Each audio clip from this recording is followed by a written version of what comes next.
What's good, Raider Nation? Welcome to another edition of the Just Win Baby podcast, presented to you by the Silver and Black Lounge, the home of Raider fans who live and breathe silver and black football reside.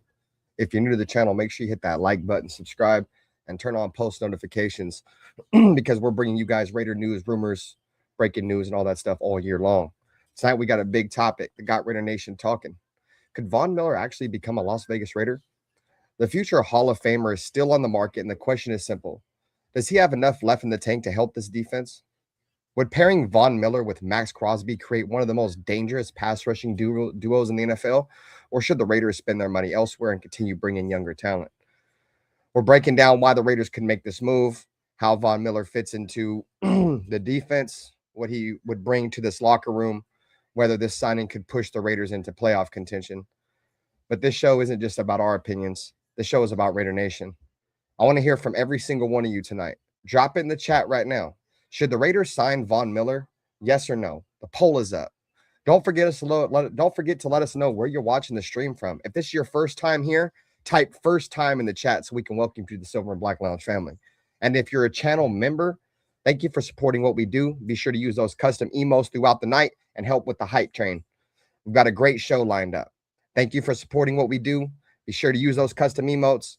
Your comments will be featured throughout the stream. And as always, we'll answer your questions live. So grab your drinks, settle in, and let's talk some Raider football. This is the Just Win Baby podcast, sponsored by Silver and Black Lounge. Let's get it.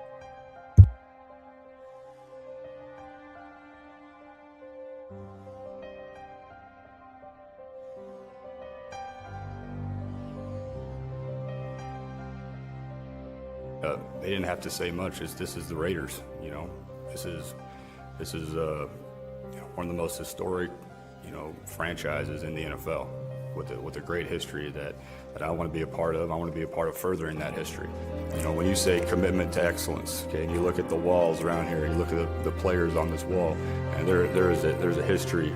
There's a history of Hall of Fame players here. There's a history of Super Bowls, and that's. And with all this situation and all this shit I went through, the biggest thing that I took from it is I don't give a what everybody has to say. Truly, I really don't give a. Play clock down to 1. Williams batted up in the air, and it is caught. Crosby. He has been a beast.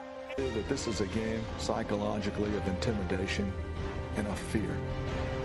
I don't mean cowardly fear, but fear. But the Chargers and all those teams. To be honest, I don't like any of them. I hate all teams. The other team's quarterback must go down, and he must go down hard. But the Chargers. What I call the vertical game. We were going to stretch the field vertical. When we came out of the huddle, we weren't looking for first downs. We didn't want to move the chains. We wanted touchdowns.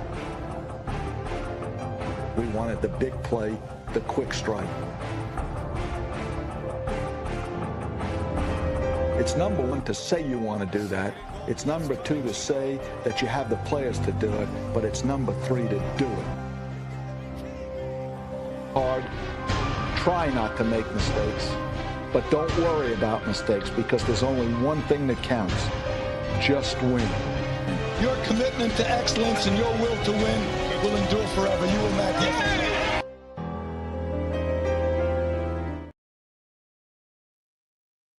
So that's the intro, chat. Let me know how you feeling. A W or L for the intro there, man. First time I've actually locked in and spent some a considerable amount of time, locking in and working on the intro. Obviously, Black will no longer be a part of the show going forward. Neither will Pizzle. We wish them nothing but the best in their future endeavors and Raiders content creation. But, Black's intro was the intro we were using. I had to scrap it, had to make my own. For somebody who typically doesn't make intros or doesn't edit a ton of videos, I thought that intro came out somewhat decent. So I do appreciate it. Once again, everybody taking some time out of your night, join us, man. We're going to do the podcast last night. Obviously, we usually do it on Fridays. Unfortunately, I had a family get together last night, so I was not able to do the show last night. But we're here tonight, man. We're talking everything, the potential of Von Miller joining the Las Vegas Raiders, man, after being on a podcast with Maxx Crosby, and Maxx Crosby asked him specifically what the future of his career holds. So we're going to get into that video here shortly. Hopefully Nutty Raider Nate will be with me here in just a moment. Oh, he's trying to get into the thing right now, as a matter of fact. Hold on. Okay. 6, 7, 8. I'm trying to. So we got the new StreamYard set up. You know, we're no longer using Black StreamYard. We got our own. You know, so a lot of changes coming, man. Whether you're watching this in the loaded box, man, with Nutty Raider Nate, or you're over here in the Silver and Black Lounge with your boy Raider Ben, appreciate it, man. Appreciate it. There's plenty of members only content coming, guys, for the Silver and Black Lounge. I posted today what kind of content you're going to be expecting. So the Silver, which is the lower tier membership, you're going to get comment priority. So if you're in my chat, your comments will be prioritized. You're going to get your 4 monthly live streams, member only live streams. The Black tier, you're going to get 1 Black Saturday song request. You're going to get a lot of behind the scenes with Raider Ben, my production, you know, my garden. You guys are into cannabis. You guys like to grow stuff. You guys get your first hand on my green thumb with the silver tier membership. And if you guys want to join the Al Davis Club, I believe that one's $8.99. You're going to have all the benefits, but you're going to get 2 song requests on Black Saturday, which those are usually $2 a piece. That's $4 right there. So yeah, man, plenty of content, bro. You feel me? We have a super chat goal. We'll be doing super chat goals on this channel, as I am currently in the process of scraping up a couple extra funds to get myself to SoFi to see the Raiders versus Chargers. I got a couple dollars. You feel me? But we need a couple more dollars. You feel me? So if you guys know anything about my trip, I'm from Northern California. I'm from around the Oakland area, San Francisco Bay Area. And I drive to Oakland. I mean, I drive to LA every single year. I get with all the brethren, you know, Nutty Raider Nate. Afakasi Raider has been going. He comes from Australia every couple of years, man. So I go out there and link up with him. You know what I'm saying? Anthony Provincial, Aunt Six, Dirty Raider, the whole LA posse, man. So you guys are a big part of why I'm able to do that. You know, and I don't take any of that for granted. All of you guys, man, that super chat my channel, that become members of my channel, people that subscribe and hit that like button and hype it up, the hype feature. I appreciate you guys more than you guys know, bro, because without you guys, there's no me. You feel me? There's no us. There's no Nutty Raider Nate. There's no Dirty. You feel me? We rely on all of you guys, man, to come through and show some love, man. Hit that like button, hype up the stream, subscribe. Nutty Raider Nate's joining here shortly, so I'm just trying to postpone as long as I can. If you guys got anything in the chat you guys want to get off your chest, get it off your chest now. As you guys can see here, I do have the Maxx Crosby video line, or the Von Miller lined up in the back, that we will be getting to shortly, man. So shout out to the 20 people, man. We appreciate it. We appreciate it. Bruce Willis said he was hyped for the new intro, man. W or L on the intro, guys? Let me know how you guys feel in the chat. Did you guys see the intro? W or L? Always appreciate it. Bruce Willis, Money Mike. What up with you, brother? A-Bomb, what up with you, brother? Got Nutty Raider Nate in the backstage. He can pull himself up whenever he want. Who else we got in this motherfucker? Anthony Provincial said Von Miller is washed. Von Miller is washed. So we got a W in the chat from Money Mike on the new intro, bro. Appreciate you, gang. Real shit. Now, this Black Saturday won't commence until football season starts, unfortunately. Once the preseason starts, I'll be back to doing Black Saturday, but that won't be until August 13th, the weekend. I think that's like August 16th. I'll be back with Black Saturday. Speaking of the devil, there he is in the motherfucking flesh. Nate, what up with you, man? What's happening? Hey, saludos. Saludos, all my folks, all my peoples. What's good with y'all? We made it. We made it, bro. It's an extra day, goddammit, but we here. I wouldn't miss you motherfuckers for the death of me, motherfucker. Just because don't think I ain't going nowhere, you son of a bitch. Yeah. What up with you, bro? We right here. We ain't going anywhere. I'm gonna request that one next time. Hey, shout out to Dirty, man. Hopefully Dirty will be with us shortly, man. But you got Afakasa, I mean, you got Nutty Raider Nate, you got Benther. We in the lounge, man, the Silver and Black Lounge. We are tucked in the box, man, the loaded box as well, man. So make sure you guys are hitting the like button, subscribe, hyping up these streams. What up, Jack Kenna? What's up, bro?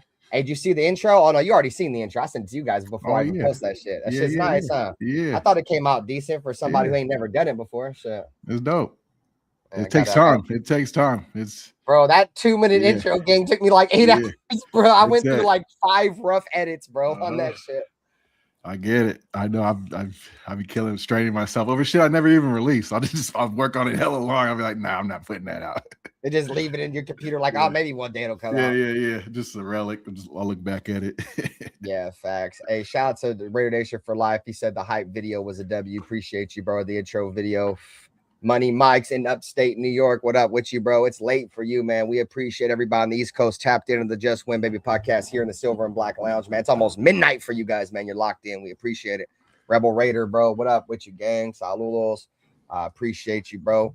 Money Mike's I hype when I can. I subbed on a Grossi raid. Hey, shout to Grossi, bro. Bro, we've gotten back-to-back years of Tom Grossi raids, bro. Will it be 3 years in a row that we can get a Tom Grossi raid? Grossi's Shout out the to man. Money Mike.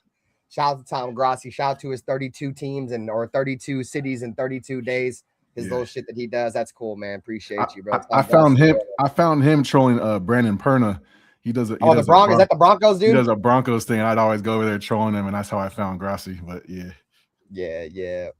What up, Rose Town? He said it's a W on the intro. Appreciate you, dog. Much love. What up, Rafa? Rafucho. What up with you, bro? Nice to see you. Trinidad Ott said, fly, Eagles, fly, man. I ain't got no issue with the Eagles over here, bro. There's no ill will towards any of y'all, bro, unless y'all come over here disrespecting the nation. Y'all handle business. Y'all took care of our division rivals, bro. And we're very appreciative of that, Trinidad. Much love, dog. What up, John Leon in the building? Saludos. What up with you, brother? Yeah, we saw it. That's another thing. So we got a couple things we're going to get into tonight, guys. Not just the Von Miller shit. We're going to get into Tom Brady slapping the shit out of old buddy. You know what I'm saying? We're going to get into the Maxx Crosby. I did it. Members only, man, was live. It's up now. Reaction is up for non-members. But there's going to be a lot more members only reaction type shit coming, man. Join the membership, bro. Join it. Be one of the first members in the lounge this year. So we're going to go over Maxx Crosby's rap video. What does that say? What does Maxx Crosby's most recent rap video say about Maxx Crosby's career?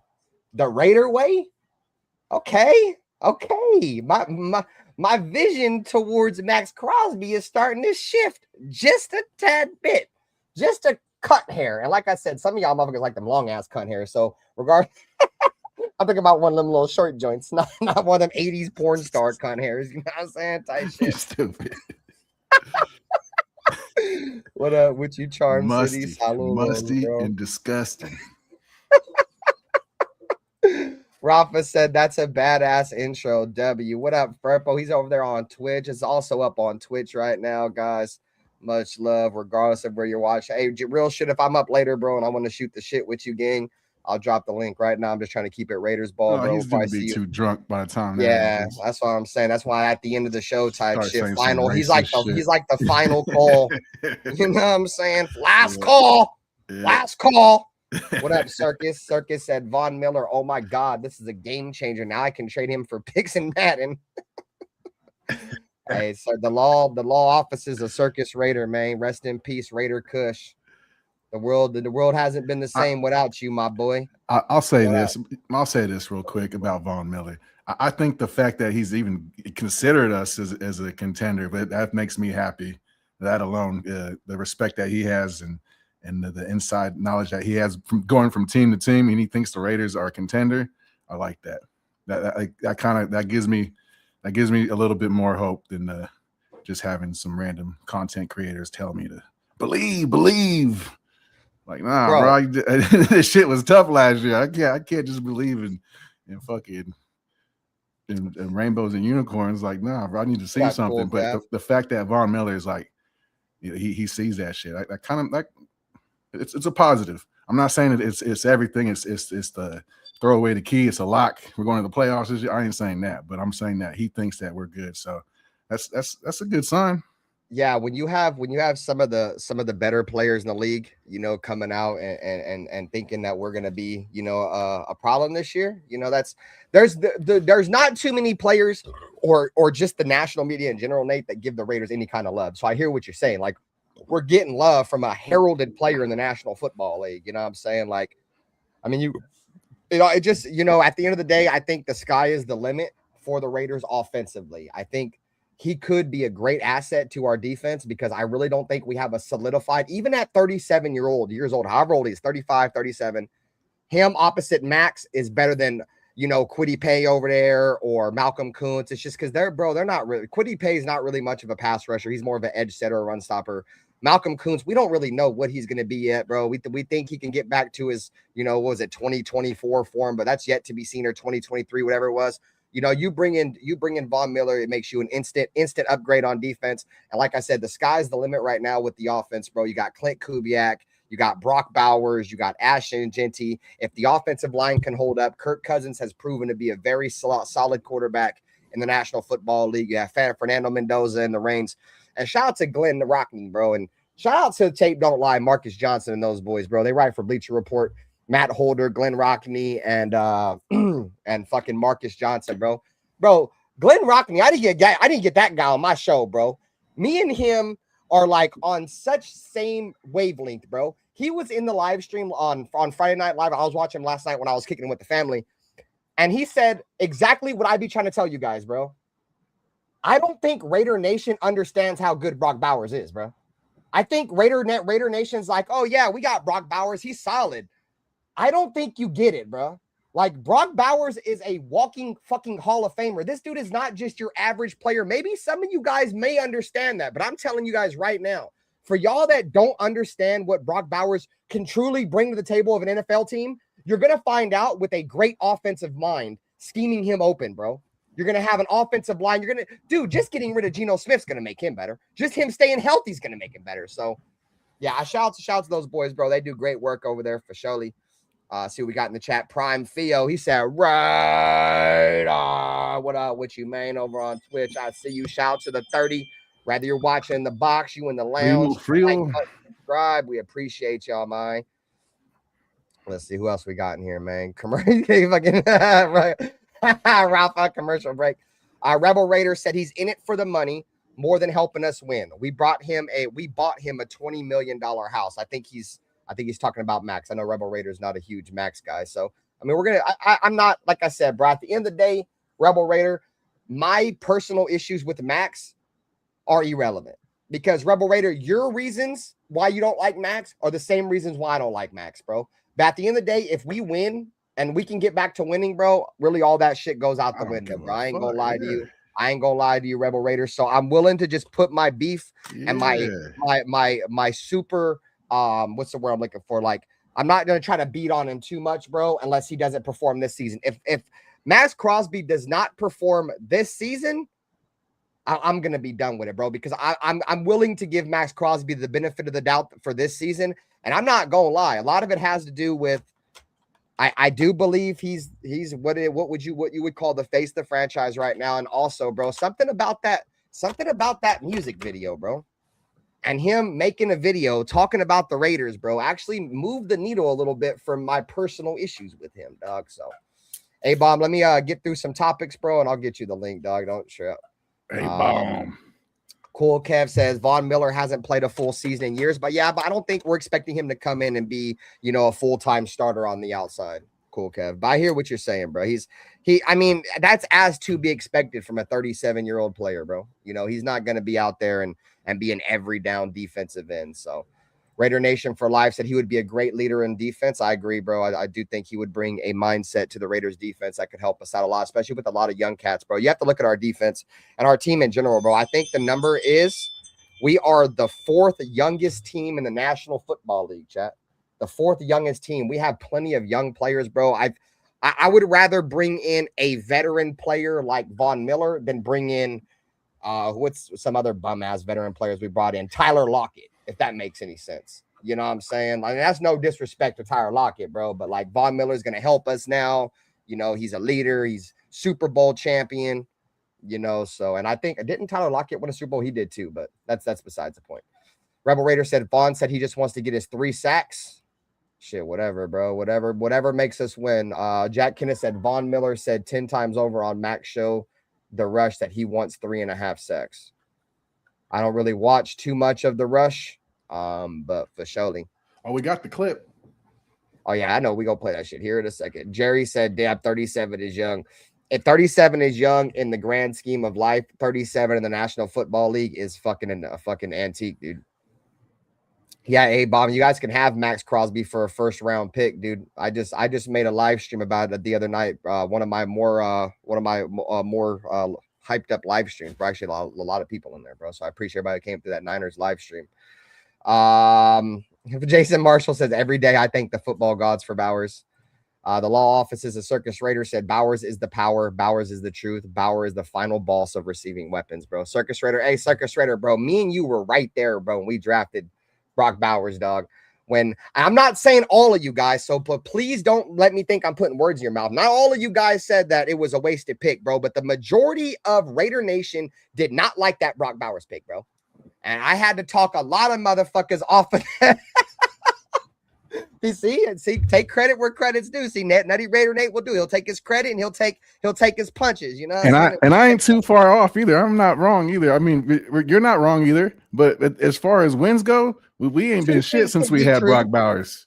No, two things can be true for sure. You know what I mean? So it's the jury's still out. Does it make a difference if we have the best tight end ever to walk the planet in the history of tight ends? Nope. I don't know. Hey, shout out to you guys, bro. We're 2 subscribers away from 5,500. I see a lot of new names in my chat right now. So if you're not subscribed, man, we're 2 likes away from 5,500. We're doing a giveaway at 6,000 subs. Be here for it, man. We appreciate you guys for surely. Hit the like button. We haven't even gotten into the show yet, bro. I'm just trying to catch up to the chat, make sure your guys' opinions get heard, your guys' comments get heard. Then we're getting to the show, man, because you guys are the pulse of the nation. You guys are the pulse of the Silver and Black Lounge. You guys are the heartbeat of the loaded box, bro. So we make sure we get your guys' shit across, man. So hey, Bomb Sab is here to see Raider fans have hope before week 3. Raider Nation for Life said, yep, I would like to give Brock Bowers a 5-year extension right now. See, the thing about Brock Bowers, bro, he's one of them players, dude, that you can just write a blank check to, dude. Like, here, bro.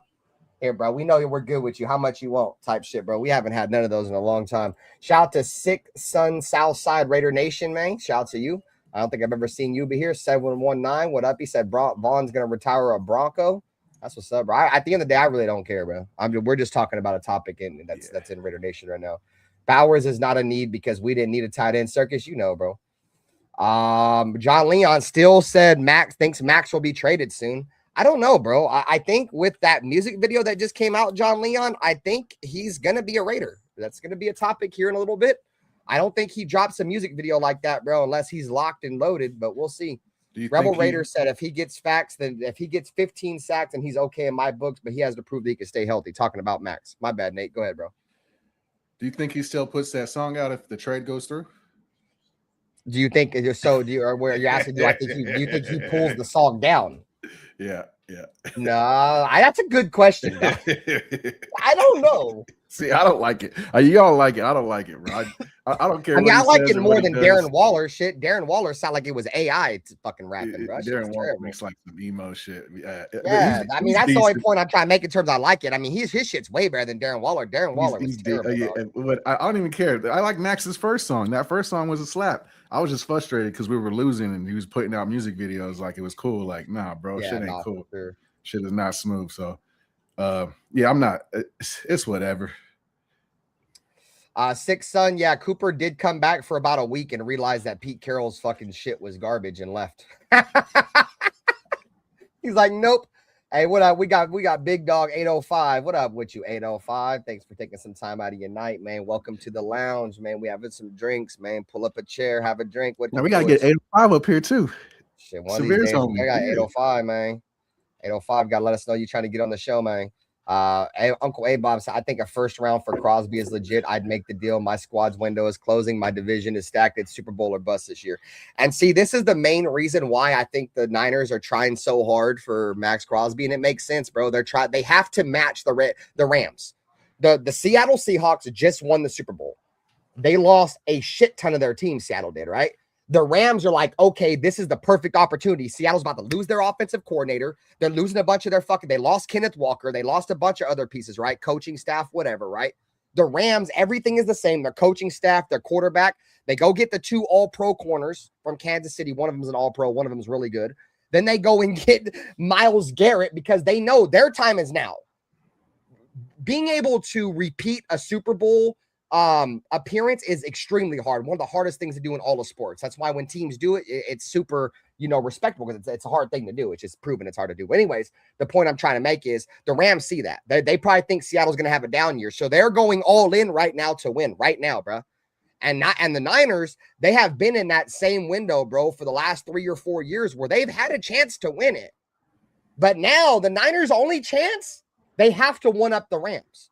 And even if they get Maxx Crosby, I still think the Niners secondary isn't as good as the Rams. The Rams have like 2 or 3 all pros in their secondary, but it's a move that the Niners are going to have. They're going to have to make if they want to keep pace in the NFC West. So for surely, I agree, A-Bomb. What up, Alec M? He said, I'm good on Vaughn, or I think we good. What up, Dark? Thanks for coming by, bro.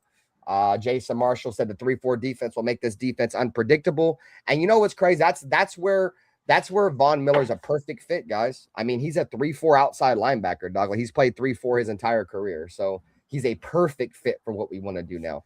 Circus Raider said Max is a Raider until we get offered 2 first-round picks per Circus Raiders legal advice. Don't mind me. My camera just shut off because my camera is a piece of shit. I'm starting to hate Elgato, bro. Like, it's extremely good quality, bro. But for whatever, dude, this programming is ass on this camera, bro. Anyways, you want to take over the chat real quick, Nutty Raider Nate? You can highlight comments and shit, bro. Yeah, You're let me on see. Circus Raider. Max is a Raider. We're on this one. You want to catch us up? I'll fix my camera. Okay. Let me see. Oh, I got you. Yeah, it's already highlighted. Yep. You see everything I see. There we go. It's sick. Beat right away. It's a Now, the sick beat beat was right away. fire. Okay. To me, it sounded like a remix of the first one. I don't mind. Like I said, I like the first one, but I don't know, just the timing of it. Like, would you still come out with it with that song if you're in purple right now? Like, I don't know. Whatever. It's cool. We got a new anthem for the year. I don't know. I don't want to talk. Shit ain't coming on. I don't want to talk bad about our dog, but yeah, I feel like I gotta at least move forward with my personal issues with Max, bro. I think that's probably gonna be best for the platform going forward. Shout out Aunt Six, bro.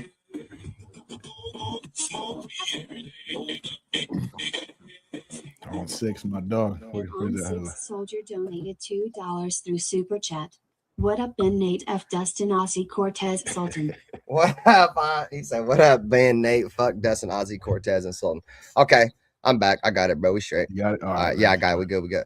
6 Southside Sun Raider, or 6 Sun Southside Raider said he from Chicago, May, from the rack, boy. We got a Raider fan from the rack, bro. Appreciate you, man, taking some time out of your night. We got 40 people in here. Hit the like button. Subscribe if you enjoy the content. 2 subscribers away from 5,500. One of the most lit, turned up, hardest working podcasts, hardest working networks in the regular season, bro. I promise y'all, bro. I promise y'all. Y'all about to find out. Let's see what else we got here. So John Leon said Max will not win us a Super Bowl. Picks will help us get there. We can't say that for sure, though, John Leon. We don't know because you don't have a crystal ball. I don't have a crystal ball. This motherfucker over here don't have a crystal ball. You know what I'm saying? So we don't know. I get it. Like right now, I feel like the Raiders aren't built to win now. That's just my opinion. And that's one of the main reasons why I said get rid of Max, because Max is an older player that you can get a lot of draft capital before. And if you're not in a win now mode, I would trade him. But I hear you. I get you, John. I get why you already know, bro. We're on the same way. We've been on the same wavelength for a long time. And I still feel like if the offer is there, you trade Max, but I just don't think it's going to happen. I've come to the reality of the situation, bro. Let's see. A-Bomb said 49ers have the oldest offense and the youngest defense in the league. We need Crosby on the other side. Unless we get Nick Bosa, that's where I'm at. I mean, Nick Bosa is supposed to come back healthy for you guys. So you guys should be all right. He said that number 1 pick for Crosby would line the Raiders up when it comes to building the core group. Exactly, bro. That's what I'm saying, bro. Like, the Raiders need it, bro. Shout out to Aunt Six, bro. We need the picks because we're not a team that's ready to win now, in my opinion. Some people believe they are. I mean, Dirty got us winning like 10 games or something. So some of you guys have us at 10 wins. I've done polls, and some people have the Raiders winning 10 games this year. I don't see it, but I mean, some of y'all feel that way. And if the Raiders really feel they can win 10 games this year, the best opportunity for them to do that is to keep Maxx Crosby on the team.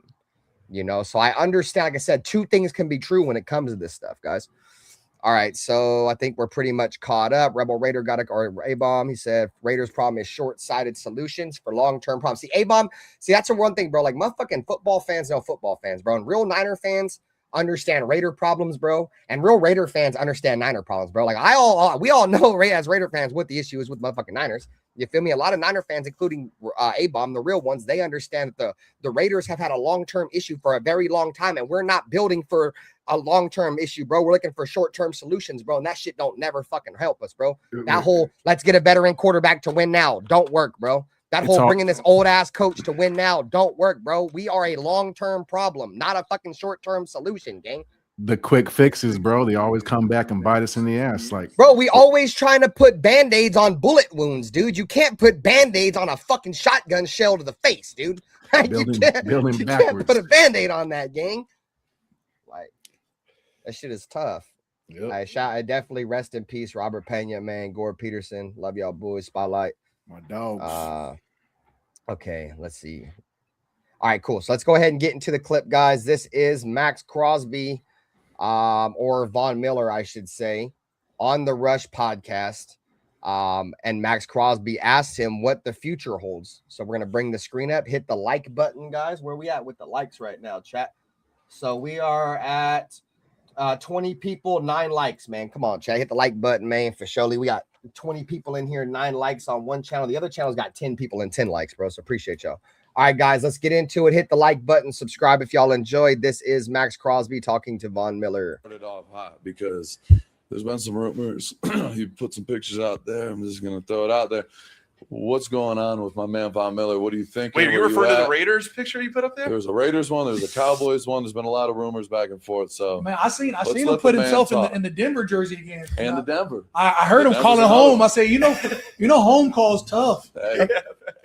Cam, you know, we talked about this. Was in Miami and Kentucky Derby with Todd Graves, with Todd and like all these guys. Guys, you guys see fucking Von Miller got a George Strait shirt on, bro. But this is just it's a special moment in my life. Like I really don't know. Like I don't know if it's gonna be the Cowboys or the Denver Broncos or the Buffalo Bills or Cleveland Browns or the Cleveland Browns or LA or I'm sorry. I really don't know. So what I'm doing, I'm just staying ready. I'm 37 years old. It holds no weight for me to say I'm gonna play 2 more years. Like I'm taking it 1 year at a time. I would love to be on a team that has a great quarterback, great pass rush system already in place. Raiders are Raiders. Cal Mendoza. I'm not mad at him. There it is, chat. So yeah, and he already hit it. You heard that? He's like Raiders. You know what I'm saying? Is Maxx Crosby over there on the podcast trying to recruit Super Bowl MVP Von Miller? And he got that fire ass George Strait shirt on. Game. I like it, bro. You think about it, Max has never really had like a true like alpha other like leader in the outside of Christian Wilkins, who got hurt. Yeah. And that's questionable. Yeah, I agree. Yeah, we didn't see enough of it. Yeah. Yeah, and Yannick Ngakoue was pretty close, but he was kind of just like a hired assassin, kind of a misfit. You know, he wasn't quite it either. He was bumping around from team to team. I think Von Miller has enough pull and legacy in the league where Max like looks up to him and he'll like listen. I think that pushing the coaches shit is over if Von Miller comes over here because Von Miller will kind of keep him in check. I see. This is a great comment here for Raider Nation for life, and keep dropping your comments in the chat, man. Like I said, you guys are the pulse of the nation, bro. You feel me? Drop your comments in the chat. We're gonna get to them. Raider Nation for life makes a great comment here. Said Von Miller could be the Justin Tuck of this regime. You guys remember the Justin Tuck? He came over, you know, Khalil Mack's rookie year with C.O. Moore and all those boys, and was a big part of, you know, a culture turnaround for, you know, that Raiders team that. And 2014 wasn't expect to do much, you know, and then 2015 and 2016, they kind of came out and surprised some people. And, you know, Justin Tuck had come over from a very successful franchise that had won multiple Super Bowls with the New York Giants. and brought that Super Bowl mindset, that leadership, that just the qualities that you want in a veteran that might have a couple stops left in the league to get his best opportunity to win has. You know what I'm saying? I think Von Miller has a lot of those same qualities and attributes. And dude, there's a tie. Oh yeah, bro, there's some familiarity here, right? Wasn't fucking Gary Kubiak his coach when they won the Super Bowl? Right? Am I mistaken? Gary Kubiak was the coach, right? So he already has a relationship, I'm sure, with Clint. He's already met Clint. He knows his dad. Oh, God damn it. See, Raider Ben seeing through the smoke and shit. You feel me? I'm starting to see through it. You feel me? I don't know. Am I mistaken? What up, Milka Beezy? Wasn't he the coach when they won? How do you read her name? I'm sure he was. I'm second guessing myself. I don't remember. Yeah. For sure. Yeah, I hate second guessing myself. I'm sure he was though. That's when they had Peyton Manning. All right, let's get into it. Or was that John Fox? It was one of them. Whatever, irrelevant. Because I need 3. You know, when you get to year 16, like, and you start looking at lists, and I need 3 sacks. 3.5 sacks would really separate me. But if you get on a team like I know the Raiders will be, or the Broncos, or say it. Thank you, Alec. Thank you, bro. I hate second guessing myself sometimes. I know I'm a smart son of a bitch, bro, and I know football. He said so. Yes, it was Kubiak. That's what I thought, bro. the Commanders or the Bills, like, I can really roll into what I've been doing my whole life. Hey, and there it is, man. Von Miller's with it. I mean, I like what Von Miller could bring to this team. I like a lot of what Raider Nation for Life said in the chat just a second ago. And like I said, man, chime in the chat, bro. That he could be our Justin Tuck. Bro, if we get him for a jug, why does it matter, bro? Y'all be in here crying, oh, I don't want him. What if he wants to come over here for vet minimum? You still don't want him? Oh, he's washed. Anthony Provencio, dog. I love you, bro. I can't wait to see you in LA, bro. You have been fucking Eeyore all year, dude. You have been fucking Eeyore ever since fucking we drafted Fernando Mendoza. Everything sucks for you now, dude. Holy shit, dog. Holy fuck, bro. You got to understand, Anthony Provencio. You thought the grass was greener on the other side with Zamir White, my friend. Just pump the brakes a little bit, bub. You know what I'm saying? Just pump the brakes a little bit, bro. Even if he is washed and we're getting him for $1 million, what the does it even matter, bro? You need to up your percentage on bullshit. You need to up your percentage on your weed, player. Yeah, bro. You over there? I thought, bro, I be trolling when I say I smoke Reggie, dude. You're probably smoking Reggie, dog. Like, no, it's not the Reggie. It's some goddamn hurricanes, bro. I be trying to tell motherfuckers, don't drink hurricane high gravity, bro. That shit fucks you up, dog. Really, really bad. That's bum juice. Hey, bro, but that's what he drank. And it's not because Anthony Provencio's a bum. I'm sure. No, he's good people. Yeah. Yeah, he's just got an extremely high tolerance, bro. Yeah. So he has to drink shit like hurricane, even feel a buzz. And that's tough. I'm glad I ain't on that goddamn level yet. Hey, shout out to the 40 people, man. We appreciate y'all. Hit the like. If you're watching this post live, or right now, if this is your first time in the lounge, let us know, bro, so the Silver and Black Lounge family can introduce you right into the chat, man. Appreciate y'all, man. So there's some other teams. Hey, it's funny, bro. He said he laughed at the Browns, dog. And it's funny, bro. I could see the Browns probably trying to make a move at him because they lost Myles Garrett. The Browns are a lot like the Raiders, bro. The Browns are like the East Coast Raiders, bro. They've been trying to put Band-Aids on bullet wounds for years, too. The only difference about the Browns, though, is they've actually had a couple successful seasons. We've had none. We've had a couple, too. We had 2016 and 2021. I think the Browns had like maybe 2 good seasons my entire life. So we're right about even. My boy SoCal Sal is in the building. Saludos. Appreciate you, bro. Got 40 people in the lounge. You feel me? Appreciate you guys tonight, man. Go make sure you guys are all subscribed to the Loaded Box, man, with Nutty Raider Nate. One of my mods dropped the homie Nutty Raider Nate's link in the chat. I'd appreciate y'all, man. I can't go live until I get 50 subscribers. Hey, appreciate y'all, man. So we're gonna move on to our next topic. You have any final thoughts on the whole Maxx Crosby and Von Miller shit, Nate, before we move on? No, I think I'm open to it. It's not. It's not close for me. I think it's a positive if we did get him. I hear an echo. Is that you? Is it, bro? I don't know, bro. I'm trying to get used to the StreamYard shit again. It probably is me, dude. Let me switch my fucking Let me switch my speakers. Hold on. Okay, yeah, I switched my speakers to the ones in front of me, bro. I think that's what was causing the echo. Usually, I have my speakers to this side, so it's not like at my mic. So yeah. Sound better now? Yeah, no problem. So it's good. No, I'm not against it. I think I'd actually like it. So whatever.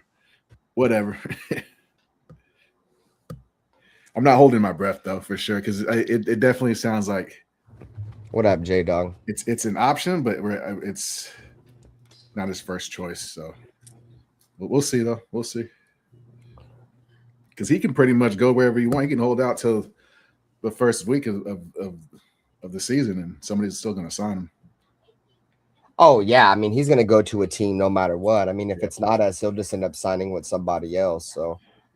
All right, so let's get. Hey, Jerry, it's nice to see that you moved on from fucking doing powder with EBT cards to actually using a credit card, dude. Looks like you actually got some funds for now, dude. That dude's been fucking posting a nose with an EBT card and a whole bunch of lines for like all week, dude. He finally got a direct deposit. He don't have to use his EBT card no more, dog.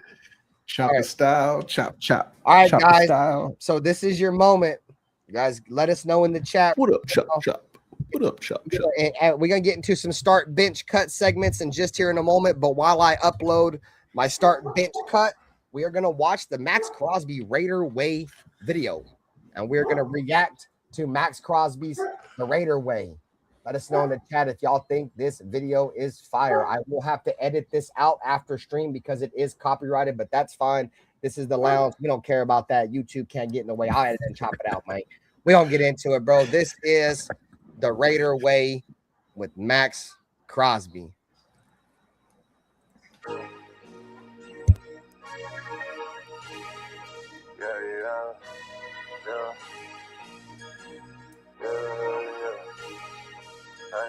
Hey. That's that right away. So before we get into it, the only thing I can't understand is why do people still think like auto-tune sounds great? I mean, the beat's fire. The way he comes into the song is fire. I don't know what is up with all these younger cats and wanting to use auto-tune, bro.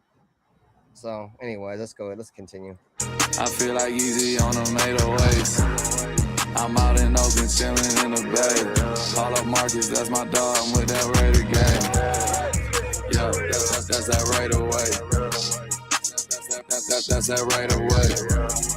I feel like easy on them 808s. I call your bitch, she rock that 98. Making plays every. Boy, he killed it with that. He said, bro, I call your bitch right now. Ever rocking that 98. That shit crazy.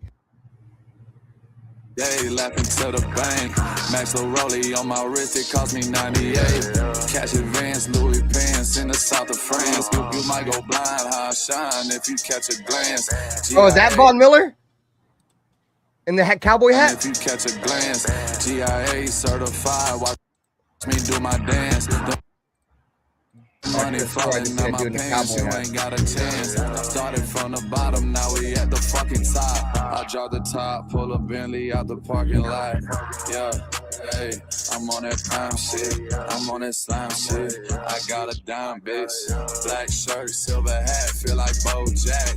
AP for the time. Hey, that was fire right there. He was like, what did he say? He said, black, silver shirt, black hat, I got BoJack. Well, it's all good, Raider Rebel. I'll be running back. That's that right away. That's that right away. That's that right away. Shout out. We don't play, we rep that Raider gang.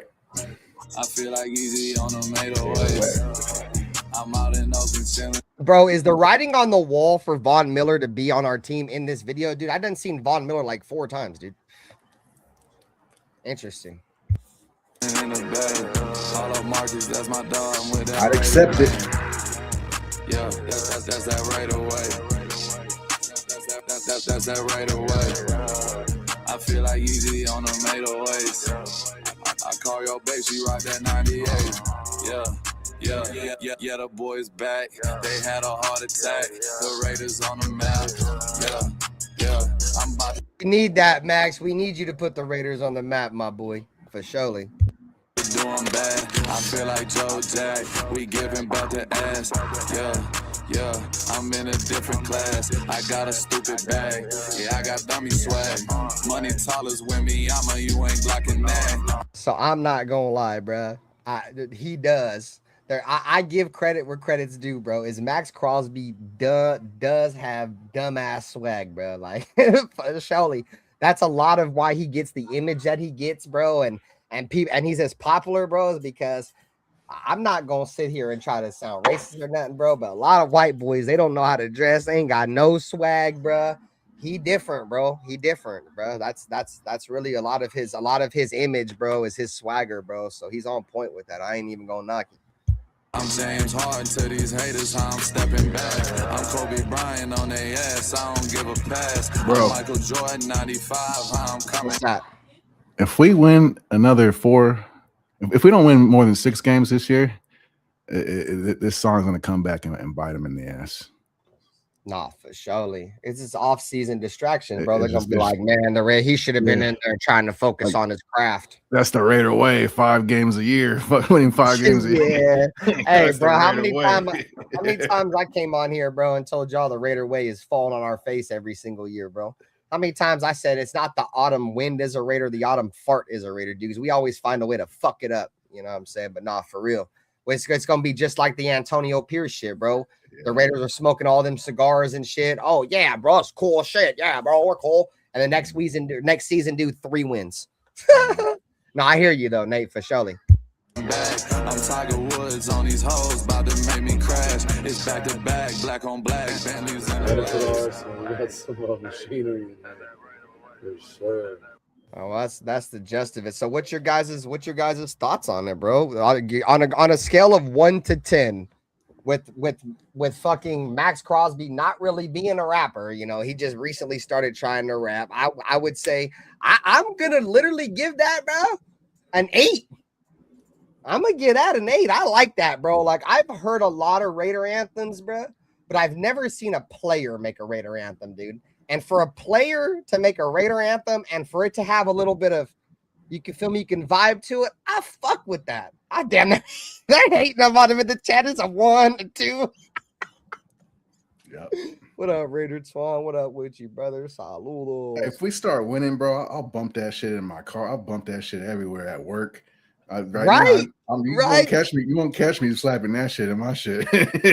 I'm sorry.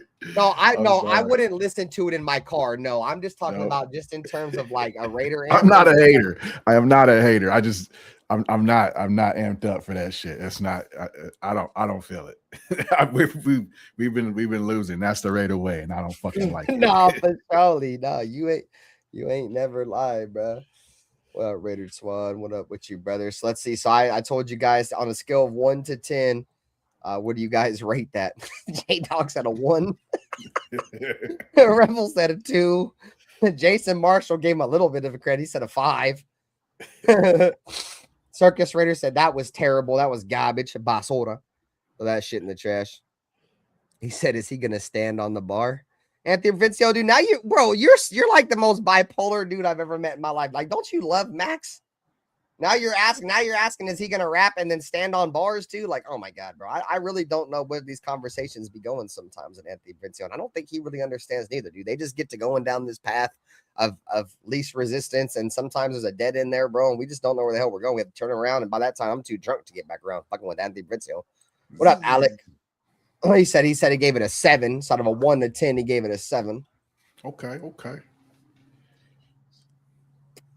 Like I said, bro, at the end of the day, dog, if the Rays get back to winning some games this year, I don't give a shit about that damn rap video. I think I don't know. I think it's better. The reason why I like it, I think it's better than Waller's. And that's no diss to Waller, bro, but his shit was terrible, dog. I was hard. It was that shit would like be hard to even finish listening to, bro. Like this one, it was dope because it was an anthem, dog. It wasn't just like, you feel me, a rap song. He was talking about the right away. You heard the song. You heard the song with him and Maxx, right? 98. That bitch was blapping, huh? You heard the song with him and Maxx? No, I haven't. Duke gave it a 6 out of 10. Shout out to the 40 people that are still in the chat, bro. Definitely hit the like button, subscribe, whether you're watching the box with Nutty Raider Nade. You over here in the lounge with Benter. You feel me? Shout out to Dirty. Should have him back shortly, man. No, he's doing a lot of work on some motorcycles right now, bro. A lot of behind the scenes shit going on with Dirty. You feel me? Over there doing his little motorcycle shit. You feel me? Once again, man, we got a lot of membership content coming out, guys, behind the scenes, into production. A bunch of things we're going to be bringing to y'all this year, man, for the members. Start at $2.99. All content, all proceeds are going to our LA trip, man. So much love, bro. Let's see what we got in the chat. So Charm City said, if I had to choose to buy a sandwich or this single, I'm buying that sandwich. Hell yeah. Hey, sandwiches are like $20 nowadays too, bro. Shit. Cold cuts? Shit, yeah. You want a cold cut, bro? You paying for that joint. I think you could buy his single on there for like $3 on Apple right now. Yeah, bro. It's $3. I don't know. I'm just guessing. Yeah, it should be lower, but I'm sure you can. I mean, I live in a day and bro. I'm in a day and age, bro. Fuck paying for that shit. I remember LimeWire. You guys old enough to remember LimeWire? Fuck yeah. Dumb sitting on the computer for dumbass hours downloading shit to LimeWire. Hella viruses. Hella viruses. Like motherfucker, stop playing about viruses, Doug. You ain't never been on LimeWire, my boy. Yeah. That shit is fraud. There ain't nothing but malware in there, dog. We a bunch of old motherfuckers, though, gang. Saludos. John Leon said, would this song be Flockway? He was traded. I'm not buying it. Yeah. That's how I feel too, bro. As soon as I heard it, I'm like, what? The timing of this is kind of funny. Like, okay, I'll accept it. I want to believe. We're going to be good this year. I want to believe we're on the right pace. I want to believe it was the right choice. And what up, Mode? Membership gang in the building. Saludos. Bringing them back. Frostwire. Yeah, that shit. It's a lot of good old days, bro. Good old days. Let's see. He said LimeWire, you have the fucking arms wide open, Lil Flip and Eminem on the same CD. Nah, for surely, dog. You had like every single thing that came to mind, bro, on that shit. So let's see. What was the other topic that I wanted to talk about? I kind of had like 3 of them. Let's see if I can go back through our group chat right now. Let's see. What the fuck? Why is the okay? There we go. I said the group chat's all glitched out. I can't even see it. All right. Let's know in the chat, man. You guys got any comments, any questions? We'll get into them. Yep. YouTube to MP3 converted. I remember that too. Raider Nation. Yep. Yeah, I got like a YouTube downloader, a YouTube MP3 converter all on my computer right now. Get the URL and get the code and copy it. It's pretty dope. I got like a couple CDs on that shit. And I like YouTube too, because YouTube got hella options and like underground shit and shit I like. So yeah, like a lot of the music I listen to, bro, I don't listen to a lot of mainstream music. The only like mainstream music I really listen to, dog, is like fucking like Future, dog. I ain't gonna lie. Like I fuck with Future heavy, bro, in terms of mainstream rap. But like a lot of the music that I rock, bro, was like Bay Area. I mean, yeah, like Bay Area music, like local music, like fucking like J-Bo and fucking Filthy Rich and all those fools. Like outside of that, we talked about this too much, bro. I didn't really look at Future as a rapper. I guess he is though. Future was like my favorite, probably my favorite mainstream rapper of all time, dude. Because I never really liked mainstream rap, so. I was a big fan of Future, bro. And Migos too. Like I liked Migos, bro. And I ain't saying this just to say because bro died, bro. But I fucked with Takeoff, bro. Like he like I don't know, this might sound weird, but like his voice was different. Like the way he approached his bars was different. I liked him a lot, bro. I like the Migos too, like the Migos, and that's like the beginning of mumble rap too. And people be like, that shit's ass. I mean, it's something you kind of gotta grow into, I suppose. I mean, if you don't listen to it ever and you listen to it the first time, that shit probably could be kind of ass. But like Future's prime was like the beginning of like my adulthood, bro. Like Future came out when I was like 19 with the Tony Montana, dropped up out the bed, Tony Montana, bro. That was like the beginning of his rap, and I was like 19, so I kind of grew into that shit. Yeah, man, rest in peace, Takeoff. Bro, that shit was crazy. You see, Future came out and was like, yeah, I never did no drugs or anything. I was just saying that shit. Yeah. Hella people were crashing out. Yeah. Hella people were crashing out because they were doing drugs, because they were listening to his lyrics, dog. He was like they did some special on him on YouTube, and they were saying he's like worked for the CIA or something, and he's an undercover agent. Or yeah. I used to watch a lot of NFL games on Pirate Bay, dude, until they banned it. See, J Dog said back in the day it would be all about the ringtone. Now everybody's on vibrate, bro. I used to have all the slappers on my ringtone. I'd be in that bitch all of a sudden, Jay Styling Paranoid come on. I'd be like, what the fuck? This boy shit screaming out of his phone. Yeah, Magic, Future. Yeah, bro. That shit was blappers, bro. That's Future made a lot of good music, dog. A lot of good music. Yeah, the unicorn shit. The unicorn. My guilty pleasure. Bro. I have 215s. That shit slaps. For the mainstream shit was Lil Wayne, bro. Lil Wayne had bars, bro. Oh yeah, he's a pioneer, bro. He's like what Al Davis was to NFL is what Lil Wayne was to. He had some weird shit going on with the baby. I don't know still to this day, because it was like all speculative. Well, now it's kind of come out, it's pretty weird. But back in the day, it was just kind of rumors and hearsay. But his raps were the shit, bro. His metaphors and the way his delivery, that shit was. Lil Wayne was the shit, and he was different, bro. A lot of my swagger, bro, is based around Lil Wayne. Like, I only have one now, but y'all can see, bro. I had grills. This is my top one. I had top. These are princess cut. You can see a little cuts in them. I had top and bottoms.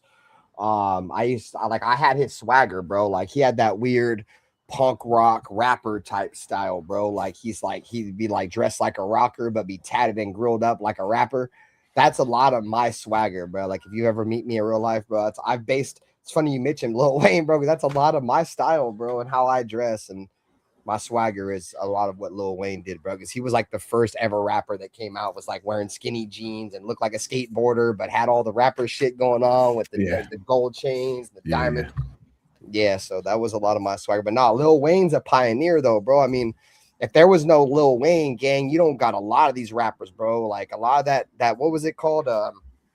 They had that little group going on with Gunna and all them, bro. Fucking Young Money, Cash Money. That was all started because of Lil Wayne. There's no Lil Wayne. There's no, like, none of them, like Tyga and all those fools, bro. They would have never been anything without Lil Wayne. Even Drake. No? Say that part. Scream it for somebody. Scream it louder for the people in the back, bro. Yeah. I don't like Drake because he's fake, bro. I ain't gonna sit here and say, dude, don't put out good music, bro. But some of his shit, he's got some okay shit. He's definitely an industry plant. He's definitely the industry plant. But for him to get popular off a song called "Started from the Bottom, Now We're Here," when he was literally a fucking rich kid on the show Degrassi, bro, living in a fucking multi-million-dollar fucking house with a rich family, but you started from the bottom, yeah, bro. He's just fake, bro. At least Drake did give a ton of shout outs to the Bay. You know, he does have like a lot of, you know, if you pay attention to say he uses some of the Mac Dre and Bay Area metaphors in his rap, bro, but he gives credit to that. He did a song where he was like, he's talking about where people go to the Bay Area to get lingos and shit. So I mean, he's giving credit where credit's due. He's not really, I don't fuck with him, dog, because he's fake. A lot of the shit that he says is bullshit, bro. I mean, I guess you could say that for a lot of the rappers, but like you said, bro, if there's a corporate plant in the hip hop industry, bro, you could definitely put his ass on the top of said plant. Number bro, one suspect. Sure. Yeah. That part, bro. Yeah. So Anthony Ravencio throwing it back to football real quick. And man, like I said, chat, let us know whatever you guys want to get in the chat, man. Get it in there, man. We working our way down the chat, just kind of vibing off of y'all. Shout out to y'all, man. We still got 40 people in here. Hit the like button. We're 3 likes away from 30. 5 likes away from 15, man. Hit the like button if you haven't, for surely, bro. So he said, if we get Vaughn, that tells me Crosby will be here the whole season. I think Crosby's here the whole season no matter what. I mean, barring any injury, Maxx Crosby's going to play for the Raiders this year. I don't think there's any trades in the midst right now. I mean, if it's a trade, if Maxx Crosby gets traded, it's going to be the Raiders are going to get 2 first by the deadline. If he gets traded now, because that's what the Raiders want now. And I don't think they're going to bend on what they want now. They might bend next season. It won't happen until the trade deadline, week 8, 7, whatever. Yes, and that'll depend a lot on how the Raiders' record is. You know, like if we suck, our record will dictate if he don't want to play here no more. J Dog said I like Future because his bass hits. Now Future's got some bangers, dude. Dark said Max will replace your music taste. No, I can't. I fuck with it for an anthem, for like a podcast intro or something like that. But like listening to it in my car, like I don't listen to any Raider music in my car. And I'm not trying to say that to be like say I'm fucked up, but like that whole I'm a Raider though. Like I ain't listening to that shit in my car either. You know what I'm saying? So I'm just saying, bro. It's no diss towards Max. I'm just not 9 times out of 10, bro. I ain't listening none of that shit Raider shit in my car because 9 times out of 10 I'm disappointed because we suck. And fucking, I'm looking at these dudes that are more focused on rapping than helping the Raiders win. So I ain't into none of that shit till we start winning. Like Matt said, like Nate said, that motherfucker start winning. Maxx Crosby about to be in 215s. The Raider way. It's the Raider way. I'm gonna pull up to the parking lot, grab a pack of blunts. I'm gonna leave my car on. We get 10 wins. I'm in the Food for Less parking lot, stopping the Raider way, drinking a 6-pack with 215s, doors open. It's the Raider way, and I'm going stupid. But other than that, nope, that shit ain't getting played.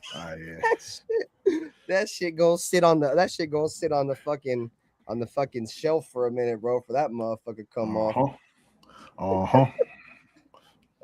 So Anthony Provencio said he'll take Von Miller. I looked at his stats. Old man Vaughn is still productive. Yeah, bro. I'm not just spitting shit like throwing shit at the wall. He's a Hall of Famer. He's gonna be in the Hall of Fame. He's got stats. He's productive. Bro. I'm not against bringing him in, of course, for the right price. And then I also got questions like, who would that bump down? Do we trade Kuntz now? Does that hurt Crawford's development?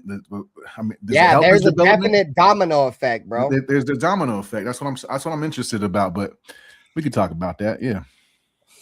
I mean, so fuck it. Let's talk about that. You guys keep posting your comments in the chat, bro. We're gonna catch up to the chat once we have this little conversation. So if Von Miller gets signed right now, does he instantly take over for Kwity Paye?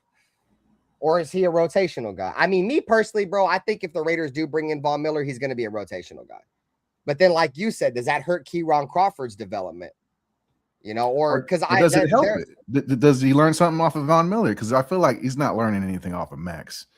I don't feel like nobody's really learning off of Max. I mean, I love Max. He plays hard, but they might be learning energy.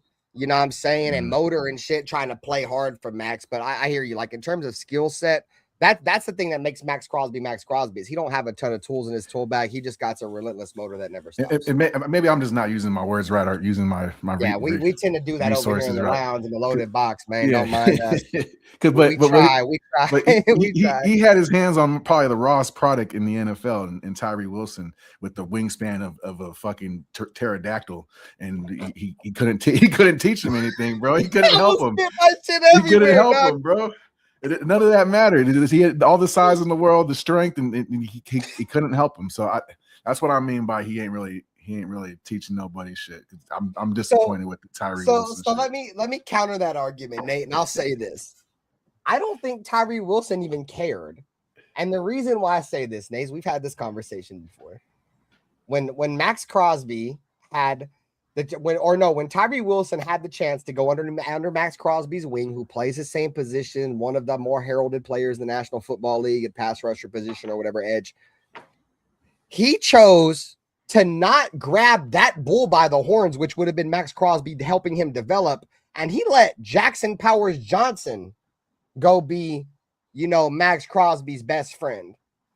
I honestly just don't think Tyree Wilson I don't think he wants to play football. I'm just going to be real, bro. I've never seen a pass rusher, a first round pick in their first start what's the dude Brian Baldinger, his first start, he was like, dude, this guy, not verbatim. So don't say this verbatim. I'm bad with words. I don't remember the post exactly, but pretty much said he sucks. He's got no get off. He don't care. The number one thing I think in terms of defensive ends, bro, if they care about going out there and stopping the team and getting after the quarterback, they're going to get up off the ball, bro. He had no get off whatsoever, bro. He was getting off the ball after like 3 seconds, dude. So I just don't think Tyree Wilson wants to play football in general. I think he's one of them players, and I might be wrong. So, like I said, I'm bad with words. No, you're right. He definitely don't beat me up for this, bro. His He effort might was want not to play there. ball, and it didn't work out in Vegas, and that's fine. That's why he got a fresh start in New Orleans. So I don't think his mind was in the right place, bro. Because if his mind was in the right place, why would you let Jackson Powers Johnson go be Maxx Crosby best friend and you not go? You're not trying to seize that opportunity. He definitely you're at the SAC summit looking depressed. You know what I'm saying? Like, what are we doing here? No, he definitely lacked effort. And that's another one, though. JPJ, bro. JPJ, Max took him under his wings, and they were doing the 5 a.m. workout. Coming in, Nate. My bad, bro.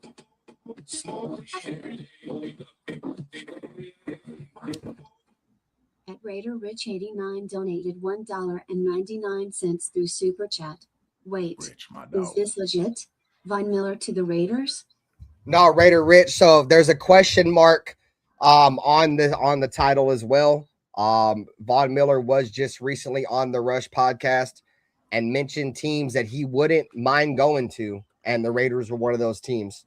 So you can rewind his podcast, a little bit. His music video.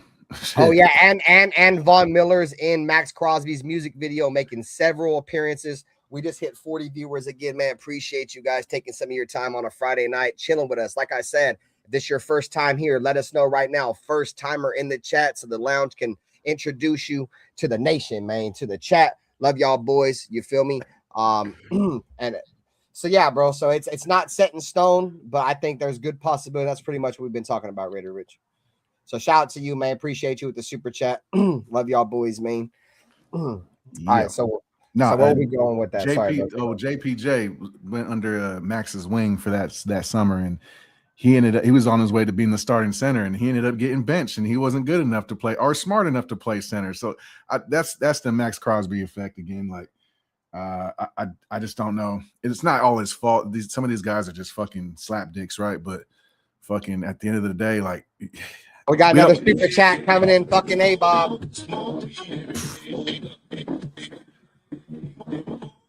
At Crazy and Clebom donated $1.99 through Super Chat. Raiders suck. 49er Empire rules. Hey, Bob. Hey, thanks for the fucking $2, bro, but fuck the Niners. How about that, you son of a bitch? I love you, A-Bomb. It's always love, bro. Appreciate you, my boy. All right, so Jackson Powers Johnson. Yeah, he got his production definitely fell off after going under Max's wing, so to speak. That's what I mean by I think Maxx Crosby effect in a negative manner, or what? Yeah, well, I think his effort rubs off on people, but he's on his own program a lot of times in the game.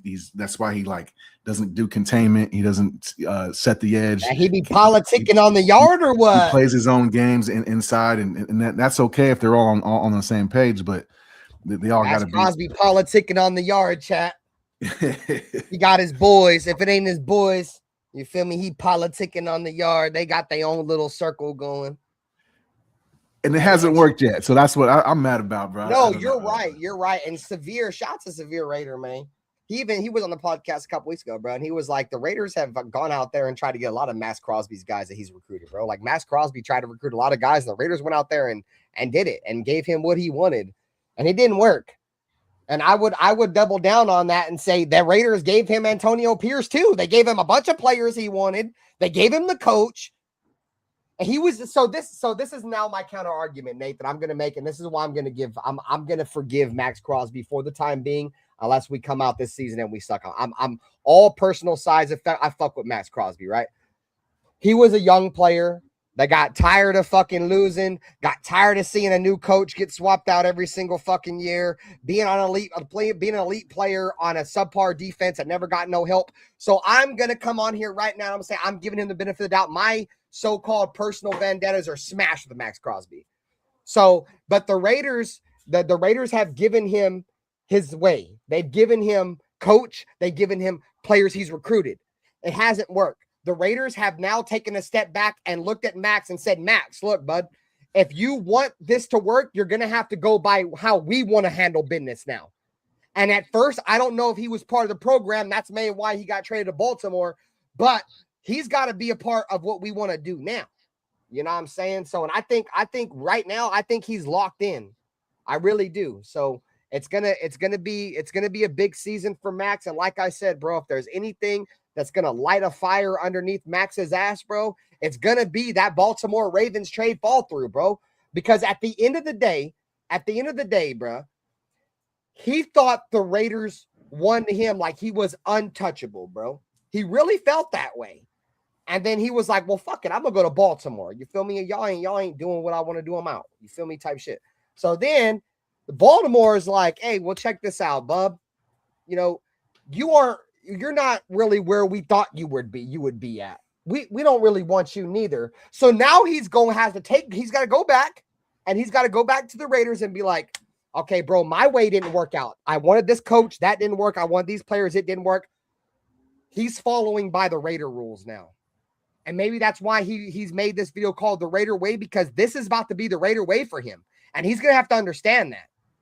As big as his ego is and his head can be, he's got to understand the team, the program, the organization, the Shield doesn't revolve around one player. We're a Raider Nation, bro. We are a worldwide brand, a worldwide logo. You are not the face of that, bro. Like, you are, but you're not. You know, so he's got to know his place. And I think this year he's humble, bro. And this is the year that after eating a big-ass piece of humble pie, if Maxx Crosby don't go hard, he ain't never going to go hard. There we go. That's my monologue for it. Man, I'm just upset with the Raiders in general, bro. We got tons of talent. We always get talent, and we waste it. We mismanagement. We misplace it, and we fuck up. Yeah, I mean, shout out to Angry Raider, bro. And I've met Angry Raider in real life. I met him at the game in Oakland. Me and him had a blunt together. You feel me? I met his family. Like he said, bro, and he keeps it real. Like I used to say the Raiders were cursed. I don't know how to other way to say it. I guess more of a different outlook on it is that he just feels like players and coaches, they lose their superpower when they come here. And I couldn't agree, bro. We've had so many players that have done so many great things for so many other organizations and so many other teams. They would come on here and they would fall flat on their face. It didn't matter if you were a coach, you were a GM, you were an owner, you were a player, you were a fucking ball boy. It didn't matter, bro. Fucking jockstrap cleaner. Every time they'd come over here, they would be 20 times fucking worse, dude.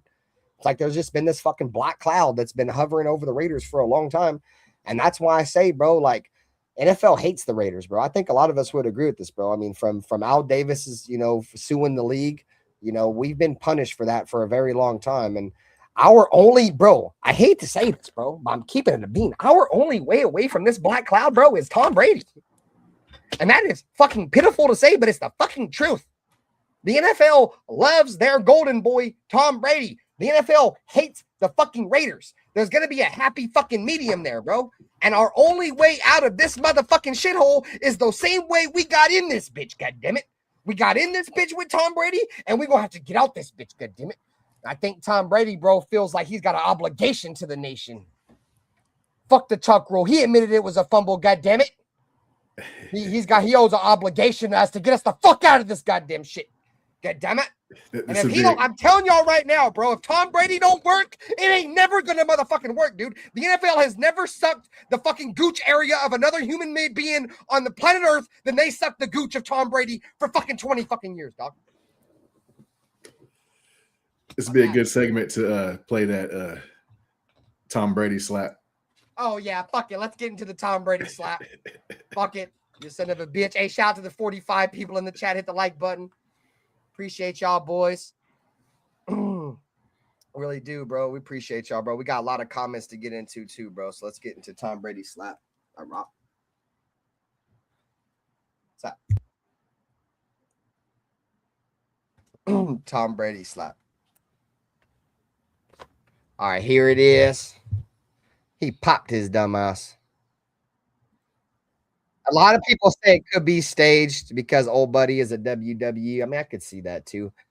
But he slapped the shit. All right, chat, let rock. Let's get into it, man.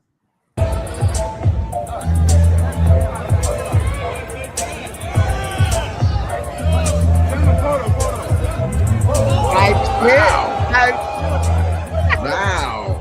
Ah, pop this dumbass.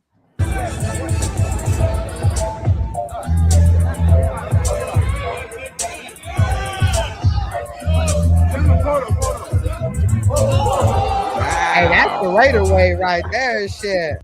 Tom Brady's like, bro, I ain't taking no shit from you. That isn't be in the intro. Hey, nah, bro, it's crazy, dog. Right when I was doing that intro last night, bro, they had dropped this joint. Nah, for surely we gonna have to put this joint in the intro. I got Maxx Crosby saying "fuck the Chargers" while he's shoving him to the ground. Now I'm about to have Tom Brady slapping this motherfucker, dog. Pow, you know what I'm saying? Hey, bro, that's the Raider way, bro. Our owner is even out there being aggressive. God damn it. Yeah. You know what I'm saying? Raiders got to go out there, bro. I'm trying to tell you, dog. Like I said earlier, bitch. If this Tom Brady shit don't work out, gang, I just don't think it's ever gonna work, bro. We have all the stars. The stars are fucking aligning. If you guys are a fucking what's those motherfuckers called that look at the stars? Fucking whatever, bro. You got all the stars are aligning. There's a big ass Raider shield being formed right now in the stars. The first time ever in fucking the history of the world. There's actually a Raider shield being put in stars right now. And it's aligning for everything to go right, bro, right now with Tom Brady and Clint Kubiak and getting Fernando. If it don't work this time, dude, you might as well, the stars might as well as align to a fucking big ass void sign through the history of the Raiders. Ain't never gonna be shit, man. Because I don't know, bro. I might just be hyped up. Like, as much as I don't believe that the Raiders are going to be very good this year, I think the future, the stars are aligning for the Raiders to finally get the fuck out of this shithole that we've been in for fucking 20 years, dog. This is about as hype as I've been for a front office since Reggie McKenzie. I didn't know much about Reggie McKenzie, bro. But at the same time, I knew he had played for the Raiders before, bro, and he had came from Green Bay. They had some history with Aaron Rodgers and fucking Brett Favre, and I'm like, okay, I'm with that. You feel me? Rest in peace to Al Davis, the pioneer, the face of the NFL. You know what I'm saying? But I was excited for something new. You know what I'm saying? So I agree with you, Rebel, on that one. The Tom Brady trying to do what Al Davis did. Yeah. I mean, Al Davis fucking this is the thing, bro, is like, I mean, I guess it's not really a thing, but Al Davis, a lot of people hate on the Chargers, bro, and don't never want nothing from the Chargers and fuck the Chargers and fuck this. I'm not gonna give credit to the Chargers for Al Davis, bro, but we got Al Davis from the goddamn Chargers, goddammit. You know what I'm saying? He wanted to be an owner. You feel me? And he came from the Chargers. So I'm just saying, bro. But like at the end of the day, dog, the Chargers are irrelevant because they ain't never won shit. They ain't never got no Super Bowl ring. They ain't never sniffed the cunt hair of a Super Bowl dude. And like I said earlier, bro, rather, you like them 1980s cunt hairs that are like 20 feet long, or if you like them short cunt hairs, you know what I mean? Depending on where you're at with that, it could be a fucking short, it could be an inch, it could be a mile. But I feel like the Raiders are there, bro. Like we getting there, dog. All right, so let's get back into the chat.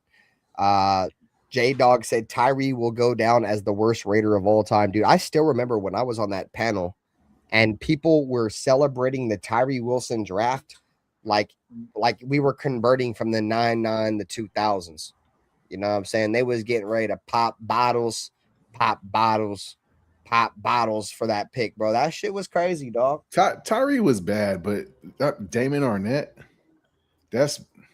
Damon Arnett, I feel like was way worse, bro. But the Raiders should have saw that. I mean, the old buddy said Damon Arnett, he did the most fucking research on Damon Arnett than he had to any fucking player he ever scouted. That's why he don't have a job no more. That's why, hey, bro, that part, gang. And that's why they don't give a shit about his opinion on these NFL draft shows no more, bro.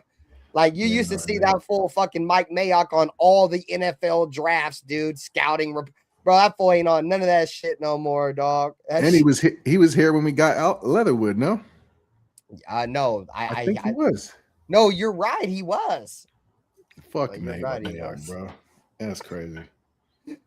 Bro, you know what's crazy, gang, is like I remember when we drafted Tyree Wilson, I'm like, bro, this dude's about to be the Alex Leatherwood of defensive lineman. I'm surprised he actually was able to get traded to another team. I'm not going to promise nothing because I'm strong with words, but I'd be willing to guarantee, bro, Tyree Wilson's not going to work in the Saints, dude. He's done, bro. His career's fucking over, dog. And I just don't know why the Raiders would continue to go out there and draft these defensive linemen that are injured coming out of college. Tyree Wilson had a fucking Liz Frank or whatever it was, and big guys and leg injuries and foot injuries are never good, dude. They're never good, bro. Jack Kenneth said, are you running more than one silver and black lounge? Yes, chat. We are rolling in 2 formats. These streams are 2 formats. You got a vertical stream, you got a horizontal stream, man. So if you see me highlighting comments that you don't see right now, I am currently streaming on 2 formats, as well as Nutty Raider Nate is in the box. He's got 2 formats up right now. So like I said, if you're seeing people that aren't in the chat right now, back out your subscription list, look at the horizontal format, as we are live on multiple different formats, as well as streaming on Twitch as well, man. So we appreciate all of you guys, man, coming through, showing some love. 950 in California on the West Coast, 1250, man, for y'all that are on the East Coast, man. So we appreciate y'all chilling on Saturday night, talking all things bull. You feel me? All things Raiders. Anthony Provencio said the Raiders better be in playoff position this year.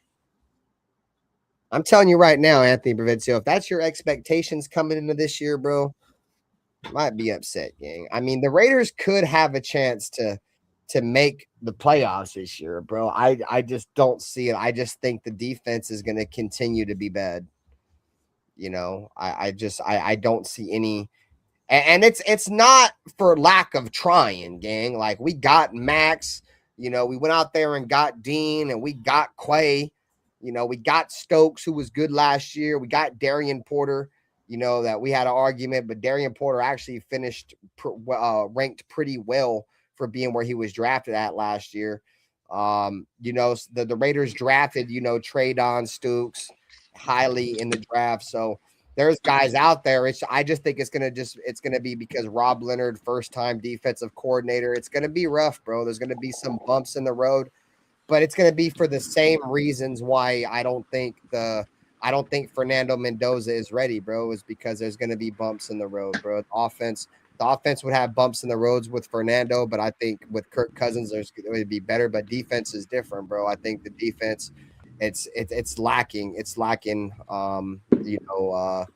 elite coaching. I believe there's elite coaching on the offensive side of the ball. I mean, yet it's to be determined, as we don't know how it's going to pan out. But the defensive side of the ball, there's a lot of unknowns with a new defensive coordinator that's never been a coordinator in the league before. He's only been a position coach. That's what I mean by there's a lot of unknowns in terms of the coaching position, and there's no elite staff over there. So, and that's no diss to Rob Leonard, bro. It's just that, I mean, analytically, you know, and that's if you want to look at it and take a lot of your opinion off analytics.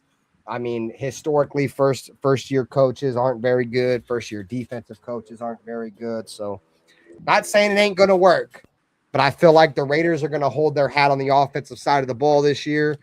I think Brock Bowers is going to have a true opportunity to break that Travis Kelce 1,400 yards. Let me go. Like I said, I don't want to talk about that. I want Nate's opinion on that. What is it?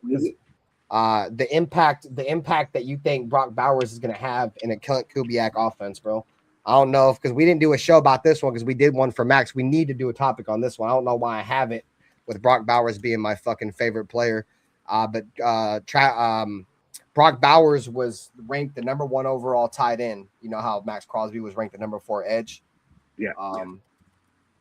So my question was, like, do you guys think that that Brock Bowers could have like a historic season? And what I'm going to compare that to is Travis Kelce's year. Let's see, what year was that? So Travis Kelce in 2020 had 105 receptions for 1,400 yards and 11 touchdowns. That's the highest output yardage-wise by a receiving tight end, bro, I believe, in NFL history. He holds the record with over 1,400 yards receiving in a season as a tight end. Right here, you guys can see. So Brock Bowers has been projected as, a generational tight end, and they projected him to, potentially ESPN potentially said that he could be offensive player of the year, which would be the first time that's ever happened in NFL history. Do you think that's a real deal possibility? Nate, chat, y'all can chime in that Brock Bowers has a real possibility to maybe win offensive player of the year under Clint Kubiak and have a real deal opportunity to surpass 1,400 receiving yards? Now, I like Brock. Don't get me wrong. I think he's awesome. I think he's amazing. But I think the plan is this year is to run the rock. And we're going to be over fixated on trying to get that running game going. Probably the over committing to it in a way. But I'm okay with that because I think this year we're trying to figure out who we have and what we have going forward. And next year is the real. Okay, now let's put this all together and let's call some plays and give us a chance to win. But I think this year we're just establishing the run game and we're taking inventory. I think Max can definitely get not Max. Brock can definitely get over 1,000. I'm not sure about 1,400 this year, but I can see it in the future. I just think this year is going to be a run heavy year, in my opinion. No, you're right, bro. And if you go back and if you look at that 2020 Kansas City Chief roster, I can't think of any running backs that were really good on that roster. And you guys know Andy Reid, regardless of who the running back is, he's not really a run guy anyways. He likes to throw the ball around the yard. He's been that way with Alex Smith. He's been the same with Patrick Mahomes. It's worked out way better with Patrick Mahomes, obviously, because he's the better quarterback. But no, you're right, bro. The difference between Kubiak and Andy Reid, dude, is Kubiak's trying to win the game by establishing the run game, establishing physicality at the point of attack early in the game. And Andy Reid and the Chiefs, and I've said this before, Nutty Raider Nate, and I don't know if you agree with me in chat. I feel like the Chiefs, they play more of a finesse game, dude. That's why they get all these fast guys. They don't really want to be hit. And, I think the reason why the Raiders, bro, regardless of all the years that we've been bad, the reason why we compete with Kansas City, dude, is we hit them, dude. Like, regardless of how bad we are every year, guys, we go out there and we hit Kansas City, bro. Like the Raiders, that's fucking mouth. Yeah, and that's how I think how you beat Kansas City, bro. And there wasn't too many teams that really did that to Kansas City. So, but no, I'm with you, bro. Like they're not more, like I said, they're less of a physical team. They're more of a finesse team. I think that's why I thought the signing of Kenneth Walker is kind of different to me, because I think we're about to see a different version of Andy Reid, because he's never had a big time running back, or at least go get. I mean, I'm not saying Kenneth Walker's a big time running back, but he kind of is. I'm saying he's a borderline top 10 back. Like, I don't think they've had that since Kareem Hunt. Like, and Kareem Hunt was a younger Kareem Hunt before he kicked that lady in the back of the head. So, I mean, maybe Andy Reid's seeing something for the future. I don't know. All right, so let's see what's going on with the chat. Let's see. Raider Rebel said Tom Brady trying to do what Al Davis did and steal the team. Yeah, we seen that comment earlier. Shout out to Raider Rebel. It's that Raider way. You gotta put that joint back up. Start spamming it. Promotions, bro. Al stole the shield from the Chargers. Yeah, bro. That's what I'm trying to say. No offense. I mean, they didn't have a shield. You feel me? But like, Al Davis was like the one good thing the Chargers had, bro. And we got blessed enough to where he's like, man, fuck the Chargers.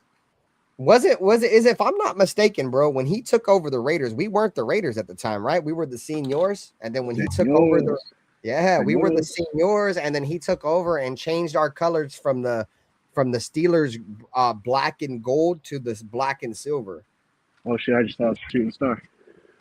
Oh hell yeah, make a wish that the Raiders are gonna win the Super Bowl. Yep. Yeah, this year. Fuck that.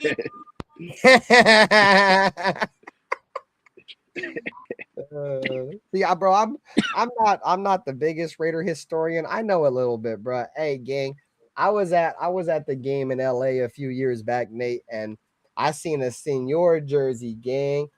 And I was like, oh, buddy got a Senior jersey. Dude was like, yeah, boy. I'm like, bro, of course. I mean, that scene, I don't know if y'all ever seen a Senior jersey in person. That motherfucker is distinguishable from a mile away, dog.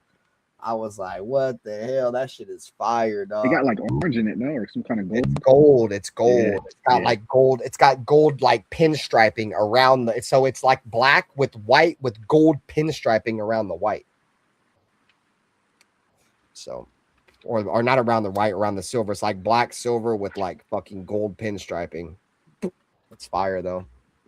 Yeah, SoCal style. You know, AP still hating on Mendoza, bro. It's 10 o'clock Pacific, 1 a.m. Eastern. We got 50 people in the box, 50 people in the lounge, turn up, talking that Raider shit, smoking Reginald, whatever y'all may be doing, bro. We appreciate y'all. You guys are the heart and soul of the nation. You're the heart and soul of the lounge.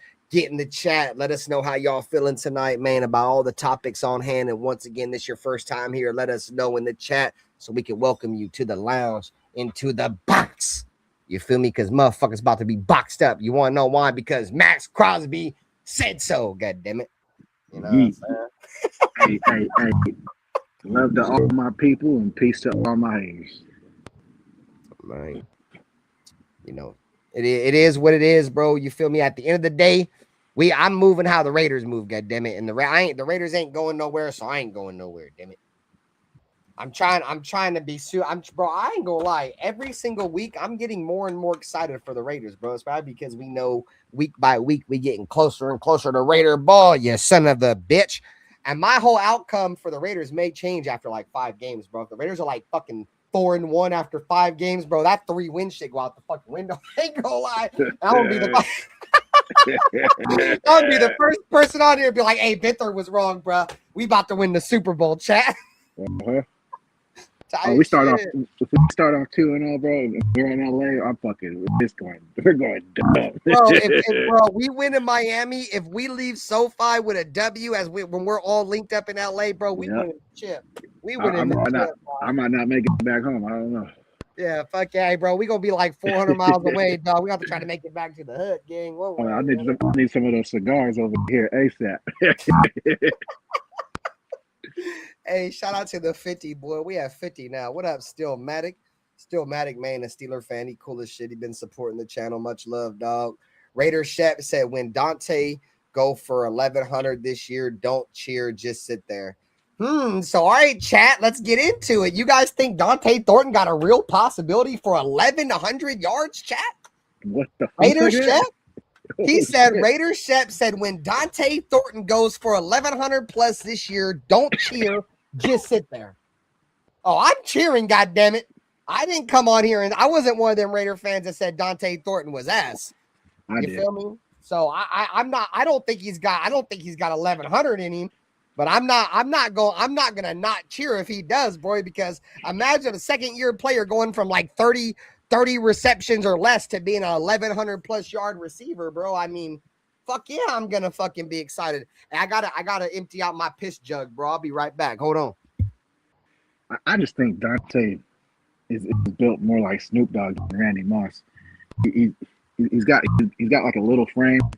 He's big, 6'4", whatever, 6'5". I don't know what he is, but his bone structure is. He can't get off the line. He's not quick enough for that. Fast as shit, the straight line speed, but and then his hands ain't even all that. We'll see though. Maybe it was just the offense. Maybe it was in general. They threw him out to the wolves, and hopefully he can bounce back because that's definitely a confidence destroyer. He lost his confidence pretty quickly last year. I don't know. He's got the tools. He could be. It could work out, but I got more faith in Jack Besh. At giving us more production than Dante. I don't, bro. I just came back, bro. I honestly feel like Dante Thornton has the physical attributes to be better than Jack Besh. I'm not saying it's all about physical attributes. Jack Besh ain't good, bro. And if he comes on here and he gets a bunch of yards for the Raiders next year and he makes me eat my words, I want that. Trust. I'm not trying to say I don't want him to fucking succeed. But dude, a lot of teams, when we kept trading back for him, a lot of teams seen Jack Besh as a tight end coming out of college long term. That's why nobody fucking took him. Yep. You know what I'm saying? I said that last year. Yeah, he came into Raiders camp, and dude couldn't create separation against Caillou Blue Kelly, dog. That's why Dante Thornton got all the reps early on. The only issue with Dante Thornton is he don't have a route tree. He don't really know how to run routes. So that's going to be a learning curve with Dante. He's going to have to learn how to stop and go, and it can't just be all, goes and posts, because that's all he ran in college. You know what I'm saying? For the majority of the time. So there's going to be a learning curve there, bro. But you can't create separation from fucking Caillou Blue Kelly and Darian Porter. And Darian Porter played well for the Raiders last year. Don't get me wrong, but he's a converted wide receiver, bro, playing corner, and he was clamping your ass up. You know what I'm saying? So a lot of people are like, oh, well, Pete Carroll didn't want to play the rookies. Dante Thornton was playing. You want to know why? Because Dante Thornton was better in practice than Jack Bech was. They're better, bro. These dudes win the job in practice. Jack Bech couldn't get on the fucking football field because he couldn't get open, bro. Was he able to get open on a few catches when he got in? Yeah, it's because the Raiders had nothing to play for no more. Nobody was even playing defense against us no more. Nobody even gave a fuck anymore, bro. You know what I'm saying? We saw the potential Dante Thornton week 1 when they threw the goal ball to Dante Thornton. He caught it to win the game. But if that was Fernando Mendoza or any quarterback with the arm, that's a double move for a walk-off touchdown against New England. Tell me I'm wrong.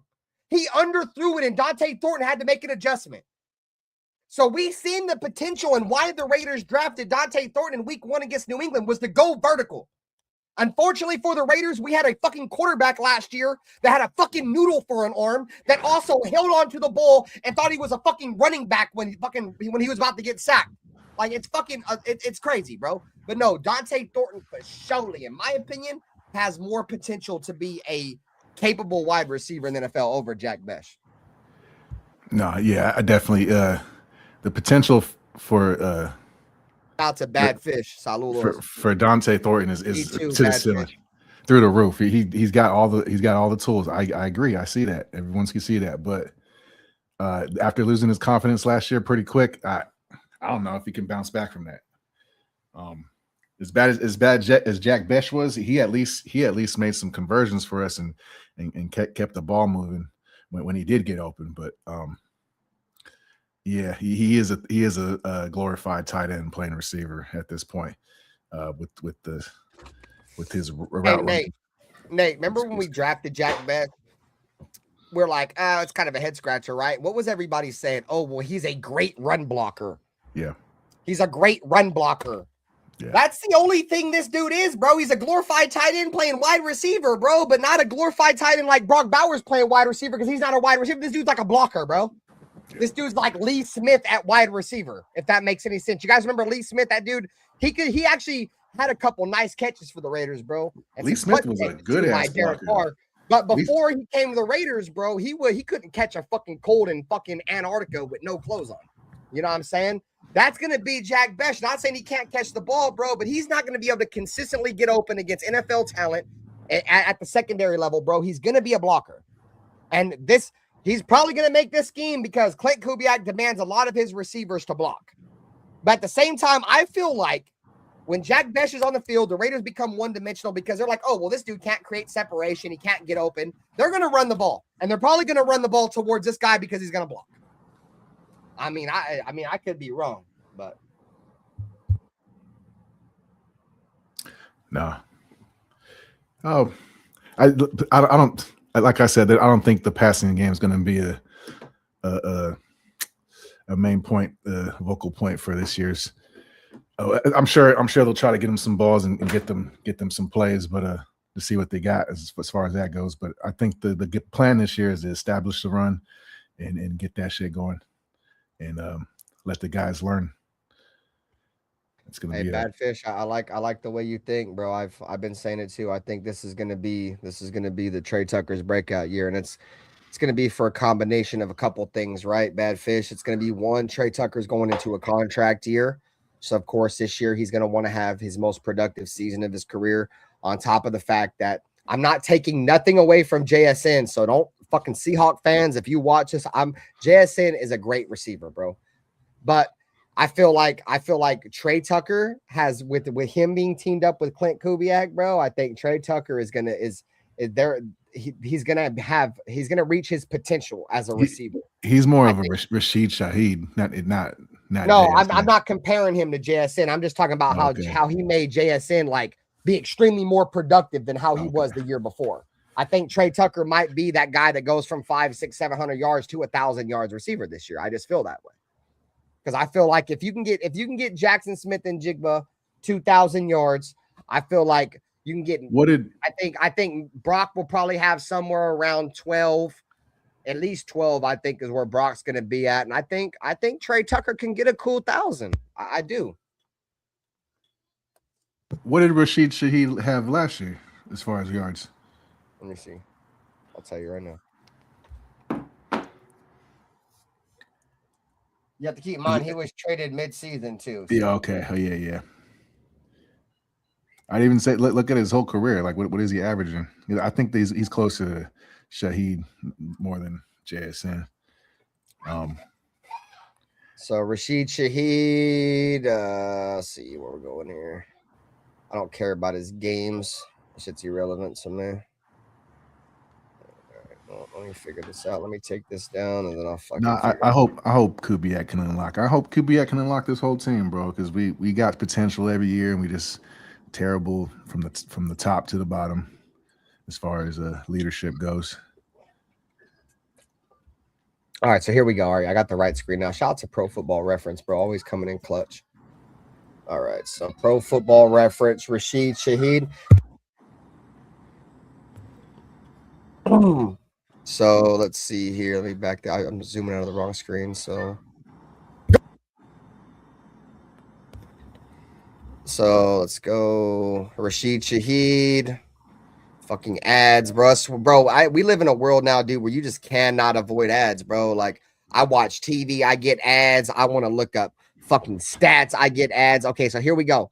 So Rashid Shaheed, zoom in some more. All right, so 2022, 28 receptions for 488 yards and 2 touchdowns. 2023. 46 receptions for 719 yards and 5 touchdowns. 2024, 20 receptions for 349 yards and 3 touchdowns. And then last season on 2 teams, 66 or 44 receptions, 499 yards and 2 touchdowns. Yeah, that sounds about right. That's Trey Tucker numbers, I feel like. You don't think he could surpass them numbers? Or you think that's just where he's at? I think that's where he's at, and I think once again, I think we're going to run the ball this year. I don't think we're really focused on getting Trey Tucker 1,000 yards. I think they're going. No, you're right. No, for sure. Want to get Ashton Jancy going. They're going to want to get that rookie going. Try to get some camaraderie going with the O-line, and get fucking Mendoza's footwork down. All right, so Raiders Shep. I'm glad you mentioned that, Raiders Shep, because when I went on that little monologue right there, I mentioned that the Raiders had a bunch of noodle arm quarterbacks throwing in the ball. So I'm not taking nothing away from Dante Thornton. Like I said, I think there's potential there, bro. And yes, we had noodle arm quarterbacks throwing him the ball last year. I agree, dog. You know, I think it's hard to evaluate a lot of players offensively on the 2025 Las Vegas Raiders roster. You know, there was all the nepotism going on with, Pete Carroll and his son, then what was it like before week 8, we had fired, what was his name? Fucking Chip Kelly. And then right after we fired Chip Kelly, there was a legit source that came out and said that Chip Kelly was literally sabotaging plays for the Raiders. Like last year, dude, couldn't have been a worse year for the Raiders, dog. What up, Bueno? Love you, dog. But yeah, last year couldn't have been a worse year for the Raiders, bro. Like, imagine all that shit that went wrong, and then you fire a coach, and after the coach gets fired, a report comes out and says that he was literally throwing the game. Like, bro, what the fuck? Like, the Raiders couldn't have been in a darker place than we were last season, chat. Like, that's why, like, I thought the Raiders had hit rock bottom with Antonio Pierce, and a lot of the reasons why a lot of my my hypes and my love for the Raiders kind of crush is because, dude, I thought we were rock bottom with Antonio Pierce, but dude, we were probably even worse with Pete Carroll because there was so many expectations. You know what I'm saying? It was like, bro, and I was in a dark place there for a minute, bro, because I was like, there's no future for the Raiders. We got an old ass quarterback, an old ass coach. At the time, this was like week 14 or something, chat. So mind you, this wasn't after the season. I was like, bro, there's no future. This team is cursed, dude. Like, we're gonna have this old ass coach, this old ass quarterback. And you know, if you would have told me from January till July, 6 months later, that, you know, the Raiders got Clint Kubiak and, you know, we got all these players and got Fernando Mendoza, I probably would have cried. If you've been watching my podcast last year, if you watched my play-by-plays, Raider Ben was in a dark place. Bro, they fucked. And bro, I thought it was over, dude. I thought it was over, dude. Raider Ben got up on his soapbox and told you guys that I might be done. I think the Pete Carroll shit broke me forever, that I don't think I'll ever be able to recover from it. But bro, I'm here. So the past 6-7 years since I found out they were going to Vegas for sure, and it was like 2018. And they were gone, and then they came back for another year in Oakland because the deal fell through. Or yeah, and you remember fucking Dwayne? So, was it Dwayne Harris's fucking so-called last ever game against the fucking Broncos, and had to get that crazy ass punt return? That was dope. That night game, that was dope. But yeah, bro, these past 7 years has been tough, bro. They moved to Vegas. Fucking, we lose our last couple games in Oakland. First player we draft in Vegas kills somebody in a car first player we draft, yeah, bro. I don't mean to laugh. Hold on, guys. I don't mean to laugh because that's fucked up. But that's just what the Raiders are. That's the Raider way. Maxx Crosby says the Raider way. That's the Raider way. And rest in peace to the woman and their dog and their family. And shout out to. I didn't mean to laugh at that, but that's just the Raiders. Our coach has to resign for racist and homophobic remarks and fucking we go through that shit, and then Mark Davis goes and brings in fucking Mike or Josh McDaniels. Oh my god, bro! And that's like, oh, that's like another fucking knife in the fucking back. Like, what the fuck? And then he gets rid of Derek Carr and replaces him with Jimmy Garoppolo. We ride with it as Raider fans. We all right, fuck it, we're here. Like, we've been through worse, right? We've been through worse, and then no, hold on.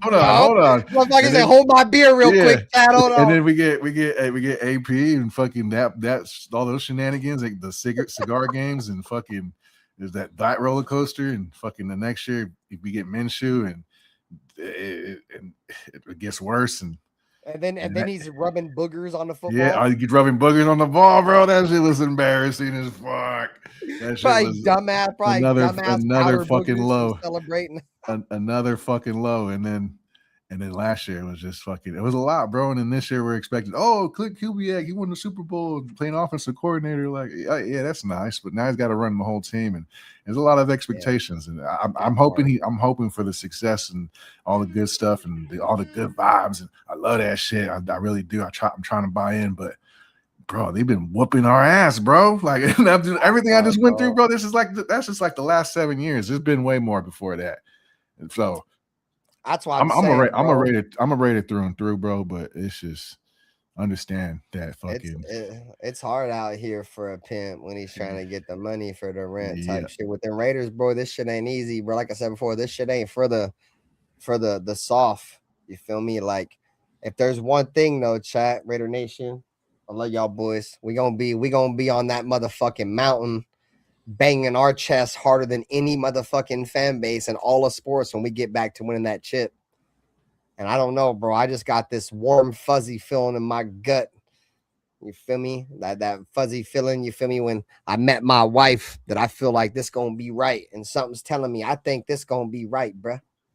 I really do. It ain't gonna be. It must probably not gonna happen overnight. But I see it. I feel it. Pause. I think the Raiders are turning a page. We made some good moves, bro. Some promising moves. It feels good, but it's going to take time, and I understand that. We know there's going to be lumps and bruises, and bruises, Nate. But you know we understand that, so we're not going to get upset when the Raiders don't win 10 games or aren't a playoff team this year, bro. Like, it's gonna take, there's gonna be some bumps in the road, bro. I mean, check this out, chat, and like this stream if you agree. We're not the Washington football team. We're not the New England Patriots. And I'm just talking about a couple teams over the last couple of years that turned the page in 1 year. Even if we do everything right, we're not going to be that team. And if we are that team, bro, I might cry, bro. Like if we go from fucking 3 wins to the AFC Championship, how the Patriots went from 4 wins to the AFC Championship when everybody thinks we're going to be nothing. And we're able to get over that mountain, even if we lose. I'm not gonna want to lose, but to see that kind of progression in 1 fucking year, bro, I'll be head over heels, dude. I'll cry. Like it's not the ultimate goal, but to see the Raiders be able to be that team that can finally get everything right, and I feel like that's what it takes. If you want to be the New England Patriots of last year, you want to be the Washington football team of a couple years ago, everything has to go right. Your draft has to go right. Your coaching staff has to all go right. Everything's got to work and mesh. And history shows it never works for us. But if it does, bro, the future is extremely bright, bro. Imagine winning 1 playoff game under Kirk Cousins, bro, like our first year. Say we go out there and we make it to a wild card and we win a playoff game with Kirk Cousins, something that Kirk Cousins, I don't think he's ever won a playoff game. You know? One, I think, yeah. Won 1 playoff game. Okay, so I mean, if the Raiders are one, bro, if we can turn it around, because I think everybody, I won't say everybody, but most people will agree this is a rebuild process. But it's not a, how can I say this, a Band-Aid type rebuild like the Raiders have done in the past. Trying to rebuild, but they want to do something to win now. You feel me? This is a I feel like multiple year progress that the Raiders are going to do, a multiple year plan, what the Raiders have put in place. And if the Raiders can win in year 1 of a fucking multi-year plan, the sky's the limit, bro. The sky's the limit. And no, you're right, Frank Weber. I mean, shout out to that the 1980 Raider team that were the first team in NFL history to win a Super Bowl as the wild card, if I'm not mistaken. I'm not a Raider historian, bro, but I believe that was a year, bro. We were a wild card team. We had like 8 wins and we went to the Super Bowl, bro. And we won that shit. That was the Vikings, right? That we won that year. Redskins or Vikings? I'm not mistaken. I don't remember. I'm not a super historian, so sorry, guys. But it was. I believe it was the Redskins joint. So. Bad Fish, shout out to you, man. Welcome to the lounge, my friend. I don't really see you. I haven't seen you around, bro. So welcome, bro. Your presence is felt for sure. You've been making some great comments tonight, man. Feel free to, like I said, man, make your presence felt. This is your first time in the lounge. It's the first time in the box with Raider Nate. You feel me? Let us know, bro. You feel me? We want to welcome you with my arms wide open under the moonlight. They think we're gonna suck. We about to fucking shock the world. Fernando Mendoza. Tom Brady. God damn it. You son of a bitch. God damn it. Hey, bro. Bet they're getting in full form, chat. We about to turn up. So Badfish said Tom Brady coming to us was huge. The NFL backs him. And if he backs us, just saying, damn well the NFL wants him to win a Super Bowl as an owner too. You already know. That's what I just said, goddammit. Badfish, I like the way you think, my boy. I like the way you think. Shout out to Badfish. But that's why I'm trying to say earlier, I got on my soapbox and I tried to tell y'all, gang, if this shit don't work with Tom Brady, bro, this shit ain't never gonna work, man. This shit ain't never gonna work. What up, Michael Matahano? I see you, gang. Shout out to the chat, man. Shout out to the chat. All right, so they said it was the Eagles. So the Eagles was the year that we won as a wild card. So Nutty Raider Nate was right on that one. He called the Eagles. Eagles. I thought it was the Redskins, actually. Oh, you said it was the Redskins? Okay. Yeah. I don't know what I said. Or maybe I said the Redskins, whatever, bro. I'm drunk. I'm holding myself together pretty well from drinking beers.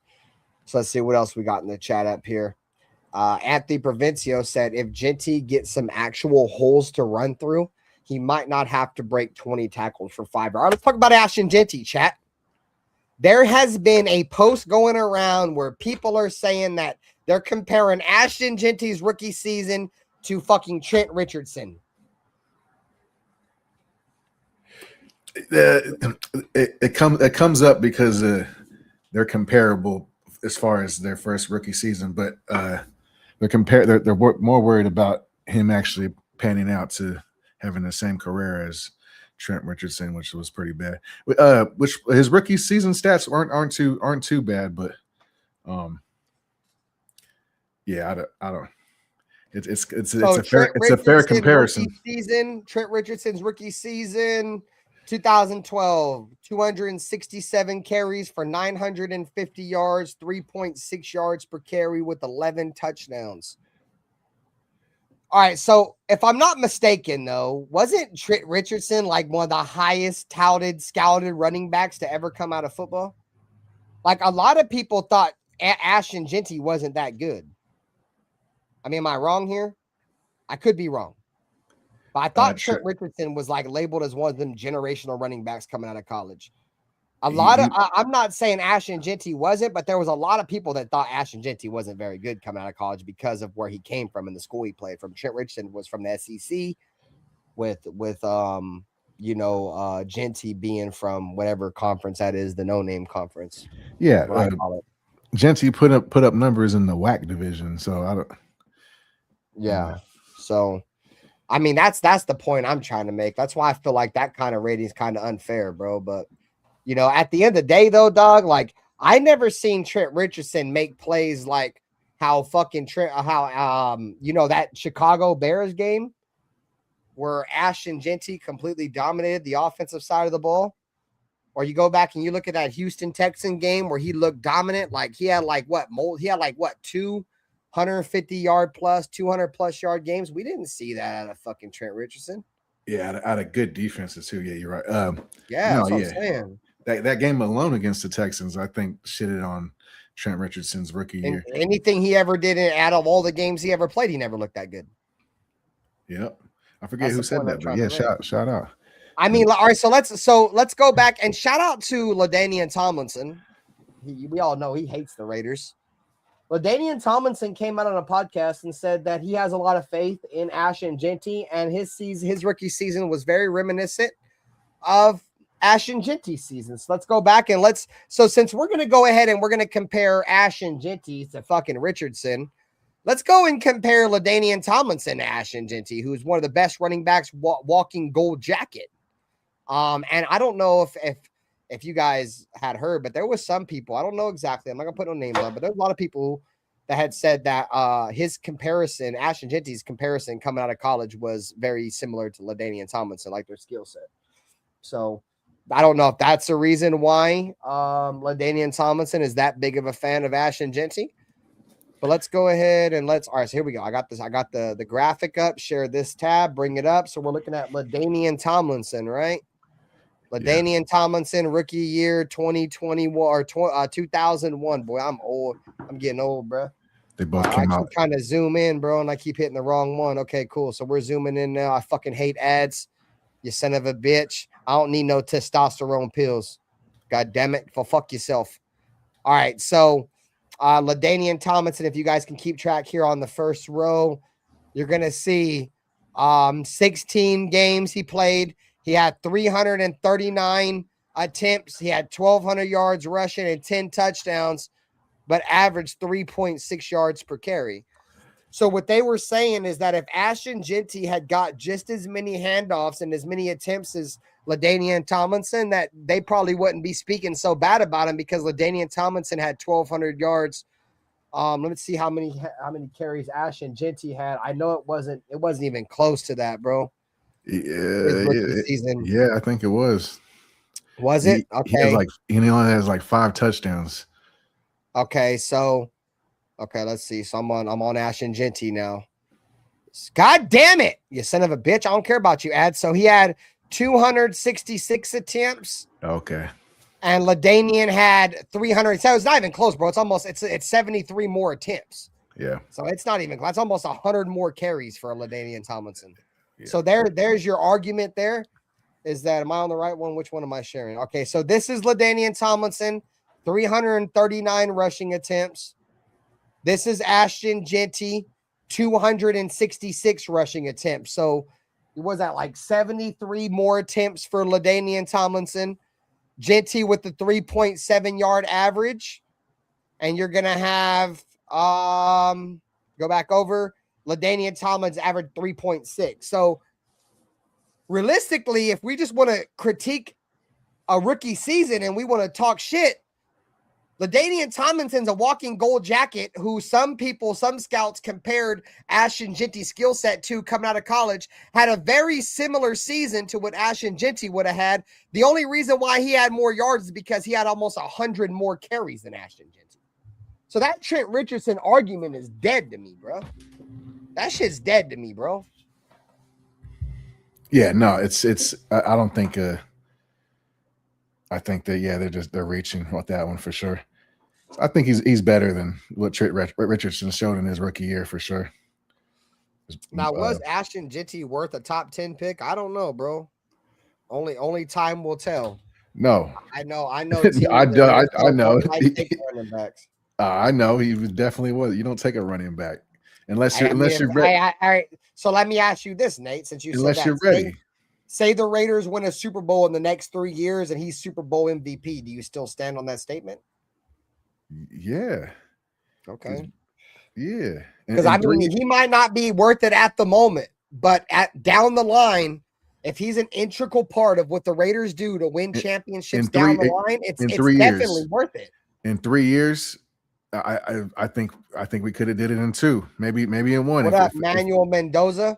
If we built the right way. But he said, so I'm not going to try to sound like I'm attacking you, Manuel Mendoza. So don't take it like that. He said Trent and Genty are compared to each other because of the lack of vision. Are you telling me that Ashton Genty lacks vision? Yeah. I can see that. I don't think it's a lack of vision at all. To be fair, though, it's some of it was the offensive scheme in general, bro. Is that just the overall narrative of the national media? Is its lack of vision? Because I don't think Ashton Genty. When I think lack of vision, I think of Zamir White. I don't think of Ashton Genty, bro. I've seen some of the tape that they've shout out to 805 and Severe and them and Chris, and they be breaking down the tape and.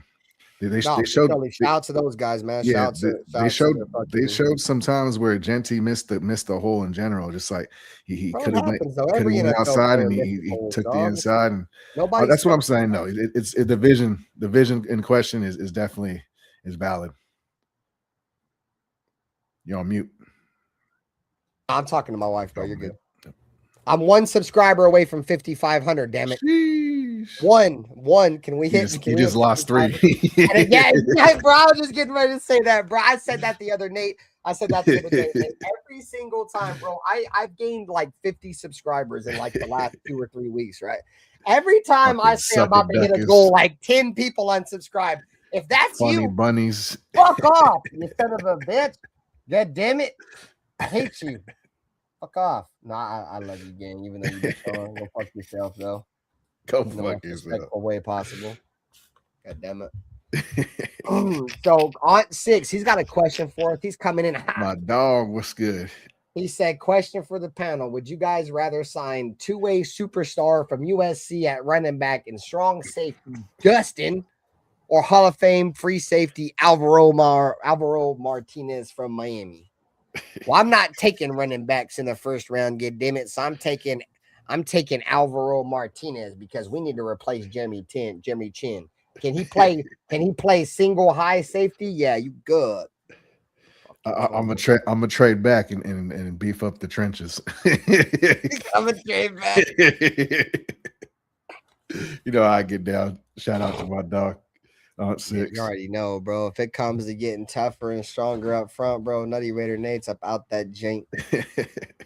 Bad Fish said, no, his O-line scheme was so bad last year, but as a former O-lineman, AJ got to make his O-line look good. All right, so I think Bad Fish saying he played a little bit of O-line. You'll fit in real well over here with the homie Nutty Raider Nate right over here, the other side. He's played a little bit of O-line too. But nah, bro, you're right. No, you're right. But at the same time, I'm not gonna get extremely critical over Ashton Genty's rookie season with all the bullshit that was happening up front, the nepotism with the coaching staff, bro. The dude still had 1,200, 1,300 all-purpose I mean, he's an elite.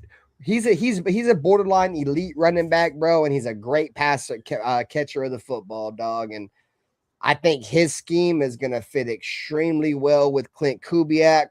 I'll say this, gang, and y'all can correct me if I'm wrong. If y'all think y'all feel a different way, I feel like Genty is like a more polished version of the running back they just had. What's the running back? I forget his name. The Kenneth Walker. Oh, I think Ash and Genty is like a way more talented version of him. So I think if Kenneth Walker can have the year that he had in career, Kenneth Walker on top of JSN, I think a lot of people they talk about JSN's numbers because they were so historic, right? With over 2,000 yards as a receiver. People tend to forget that Kenneth Walker had a career year under Clint Kubiak, you know, like that dude. What? Let me look at his production. But his production, he was injured most of the year, I believe, last year. He got healthy just in time for the playoffs. I could be wrong. I don't know. Kenneth Walker's been a starting running back for the Seattle Seahawks for at least the last 3 seasons.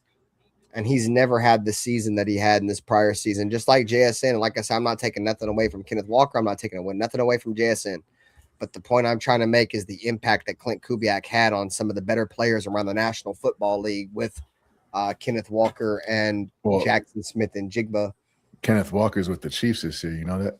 Yeah, I know. Yeah, they got. That's why I said earlier, bro. Like it's gonna be interesting what the Chiefs do this year, bro. With having like an actual running back. Like they haven't had an actual running back, dude, since fucking the running back that kicked that lady in the back of the head, Kareem Hunt. Like that best year I think they ever got from a running back under Andy Reid was Kareem Hunt. So, all right. So we're gonna share this tab. We're gonna look at Kenneth Walker. All right, so compared his previous season last year under Kubiak. So look at that, bro. Look at that, dog. He went from having 573 yards to 1,000 yards, bro. Like, come on, dog.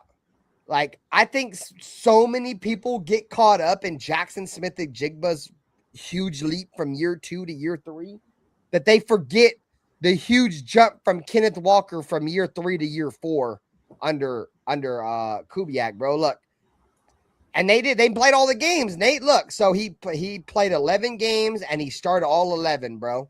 And he went from 573 yards to starting all 17 games for the Seahawks last year and going from 573 to 1,027, dog. We're talking a 450-yard increase from the year without Kubiak to the year with Kubiak. Hey, shout out to the World Is Yours. Hey, World Is Yours, damn it. It's been a minute, bro. Love you, dog. Appreciate you appreciate you coming by the stream, man. Hopefully you're doing well, my boy. I'm drinking. Sorry, dog. Appreciate you. Getting back to that Raiders shit, type shit. You feel me? Shout out to the chat. Where we at with the likes? It's that Raider way. We got 27. We got 27. We got 27 people and 27 likes, man. Hit the like button. It's that Raider way. It's that Raider way. Are we putting the Raider way on? Intermission. While I roll up some Reginald, we're going back to it if you ain't seen it. Oh, fuck it. I'm going to grab my bong. Hold on. Yeah, no, you're good. I'm about to roll up some Reggie. We're going to play it for the masses that ain't seen it yet. Get your comments in the chat. Is this Maxx Crosby rap a W or an L? We're going to roll up some Reggie and talk some more shit. I'm going to reload on my beers. Let's go, chat. Hype it up.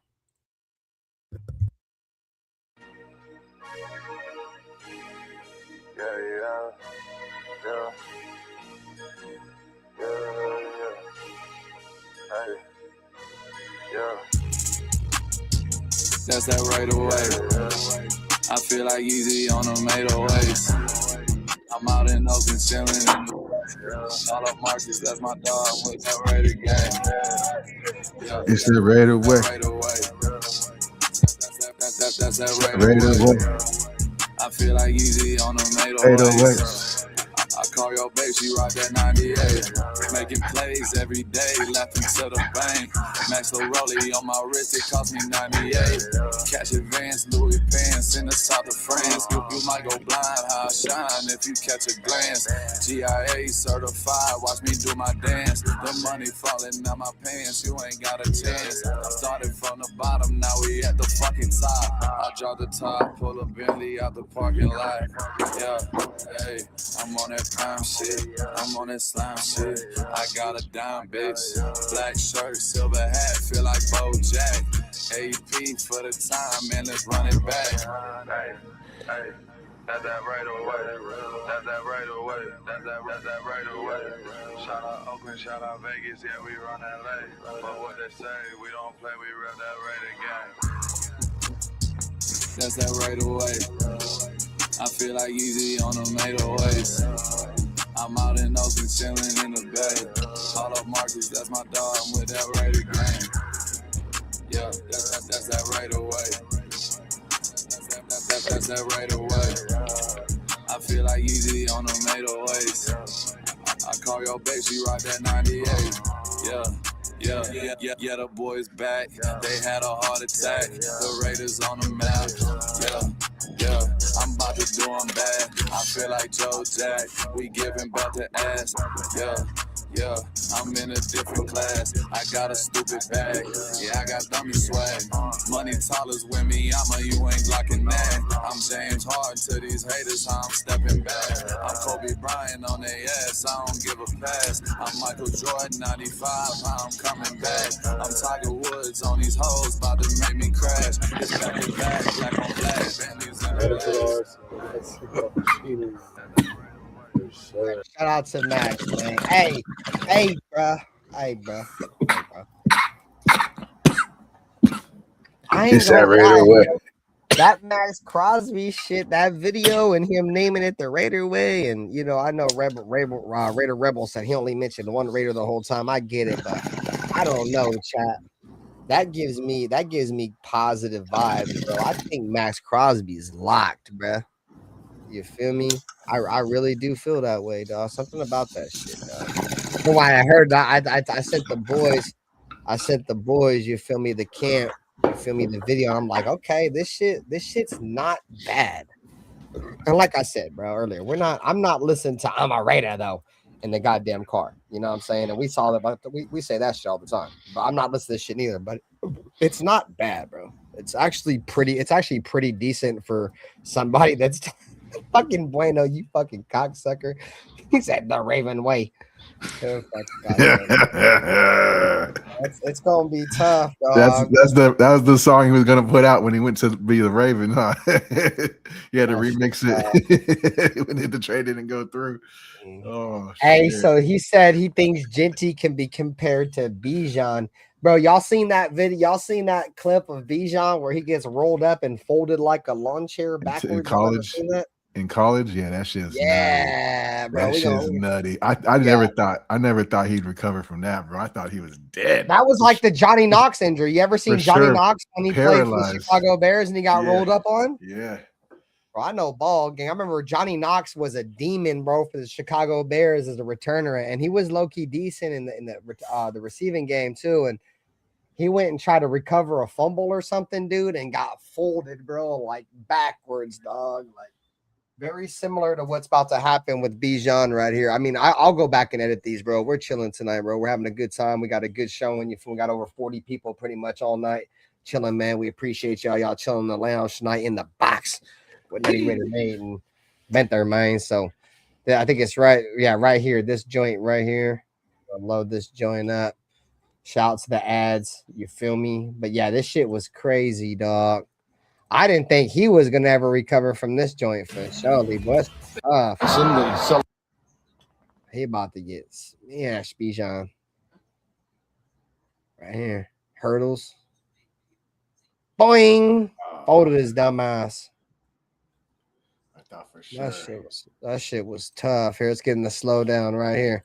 We're gonna throw this bitch back at half speed. You feel me? Throw this bitch back to 0.5. Watch this bitch in slow motion. This boy about to get killed. Want to see a dead body? Want to see a dead body? Oh! The scorpion. Boy,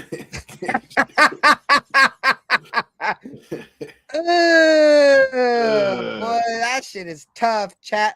Hey, bro, we gonna have to for y'all because I know there's some people that probably ain't never even seen the Johnny Knox joint. Boy, the Johnny Knox. He said scorpion. That boy definitely did the scorpion gang. All right, so let's look at the Johnny Knox. Yeah, right here, bro. This shit tough, bro. All right, so let's go ahead and share it. Let's get it up on the screen. I'm gonna edit all this shit out later, so don't worry, guys. I'm not worried about copyrights. It's in slow motion. Let's put it in full speed, and then I'll show it back in slow motion. So on slow motion, my bad. All right, so watch it in full speed, and then watch it in slow motion. Watch. Fumble. Folded his dumbass. Now watch, bro. Watch this shit when they show it up close. This shit is tough, bro. Watch. All right, here, about right here. All right, so let's put this shit in half speed, bro. For y'all that ain't never, this is tough, bro. He never recovered from this one. This is kind of similar to Bijan, kind of, but not really, because he actually got folded like a lawn chair. Watch. This is tough, bro. It's one of the worst ones I ever seen. Ooh, yeah. Bro, smashed his back, bro. Like he is getting bent backwards, dude, in a way that your body is not supposed to be bent here, chat. His spine definitely snapped. Yes, dude. Like, watch. Yeah. It's tough. I think they may have another angle, bro. This one was tough to watch, bro. I see a lot of people get smashed, but not the way Johnny Knox got smashed. And I think this was the beginning, chat, of what would have been the Legion of Boom. Yep, there's Brandon Browner. This was the beginning of what was going to be the Legion of Boom right here, bro. This was what, like 2012 or some shit like that, or 2013 or 2011. So this was right around the beginning of the Legion of Boom right here. This was a Pete Carroll coach defense. So like, here's the angle you want right here, bro. Here's the angle you guys want to see. It's tough, dog. Right here.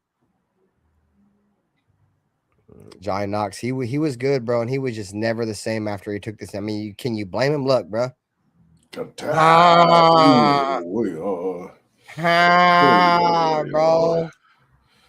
Right. If nothing else, is god, that's yeah, bro. So, fuck with your insides for sure. Squeezing them. Yeah, bro. Squeeze, I mean, the juice. a lot of rules have changed because of shit like that, bro. You know what I'm saying? Shout out to Arnie. Arnie's always in the chat dropping questions. He said, "What is your biggest worry on our roster so far this offseason?" Let's throw it to Nutty Raider Nate. If you have one offensive concern line, about okay. Offensive lines, particularly the new system, the new outside zone we're going to be running. I don't know if we quite have the horses to do it this year, but we're gonna try. So I'll be interested in see how they adjust with that. My biggest concern is just the defense in general, bro. Like, I can't really specifically name one position, but you know, I feel like the defense has kind of been our Achilles heel. All those years that we've had, you know, somewhat competent offenses and been able to move the chains at a consistent rate, our defense has always held us back. You know, I think, you know, with a new defensive coordinator, not only a new defensive coordinator, chat, but a new defensive coordinator that's never been a coordinator before, bro. He's been a position coach. And has he coached under some good names? Yeah, he coached under Brian Flores. He coached under Mike McDaniel. You know, but his most recent coaching was under Patrick Graham, and I don't know what to take from that. The coverage is what concerns me a lot with the Raiders defense this year. I don't know if we're going to be more of a let's get teams to third down and play off coverage the way we've been under Patrick Graham for the last few years. Or if we're going to be more of an aggressive team that likes to get more physical at the line of scrimmage. I think just taking from what Clint Kubiak said, I think the Raiders are going to be more of a physical team. But Go for the fucking jugular. Yeah, so I honestly want to see the Raiders get back to press Raider, bro. Like I think that's the Raider way, bro. We want to talk Raider way, bro. Like we don't always have to play man, bro, but we got to get physical, dog. That's always been the Raider brand of football, dudes. We got to hit somebody, dog. And I feel like the only teams that I ever see the Raiders hit, bro, are like our division, bro. We got to get comfortable hitting people outside of our division, bro. So if we can go out there, I do think that Rob Leonard is a high energy guy. I think we're probably going to see more turnovers this year. I do believe that because he's more of a high energy guy. But yeah, the defense is what concerns me, man, because if you look historically, first time defensive coordinators, first time coaches, first time play callers, like I just feel like Kubiak's going to avoid that because of his pedigree in the league and because he comes from a football background. Rob Leonard, he really doesn't. So, yeah. So my biggest concern, my biggest question mark coming into this year is going to be the defense, because even if there's hiccups on the offensive line, Clint Kubiak is a coach that understands matchups, and he's going to get the ball out of the quarterback's hands fast. So if I feel like that might tamper our offense this year, but at the same time, guys, if you look at Clint Kubiak historically, he's not a deep throw type, big play type offensive coordinator, dude. He's a lot of how Clint Kubiak coaches, bro. You go back and look at his times with New Orleans, it's death by 1,000 paper cuts. Yes, he's going to take his shots, as every offensive play caller will. But Clint Kubiak runs a death by 1,000 paper cuts. Your guy's not good at this, and I'm going to exploit him the entire game. Had this argument with people before, bro, and you guys can argue with me if you want. The NFL has become more matchup-based NFL, bro. That's the reason why you're seeing, teams like the Baltimore Ravens taking hybrid guys like Kyle Hamilton and the dude over in Houston, Petrie.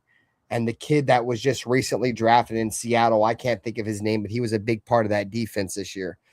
The NFL is becoming more of a matchup-based league, and if my guy is better than yours, if he's bigger than yours, if he's faster than yours, he's getting the ball. And great coaches have found a way to exploit that. And that's what you look at Sean McVay, that's what he does. You put your sorriest corner on this guy, I'm attacking him the whole game. That's why getting Devontae Adams for the Rams was such a big thing. Because, okay, cool, you're going to put your number one on Puka Nacua. As long as Devontae Adams stays healthy the entire year, he's getting every single rep. And I feel like that's how Kubiak is, bro. So, no, I feel like the Raiders are going to be a very, very run-heavy, 50-50. And that's what Clint Kubiak has established himself as more of a 50-50 type play caller. We're not going to drop even steps every single time, bro. So I'm not too concerned about the offensive line, even though I've said this in the past, Nate, you can hold me to this, bro. I told you before, I wasn't too concerned about the line.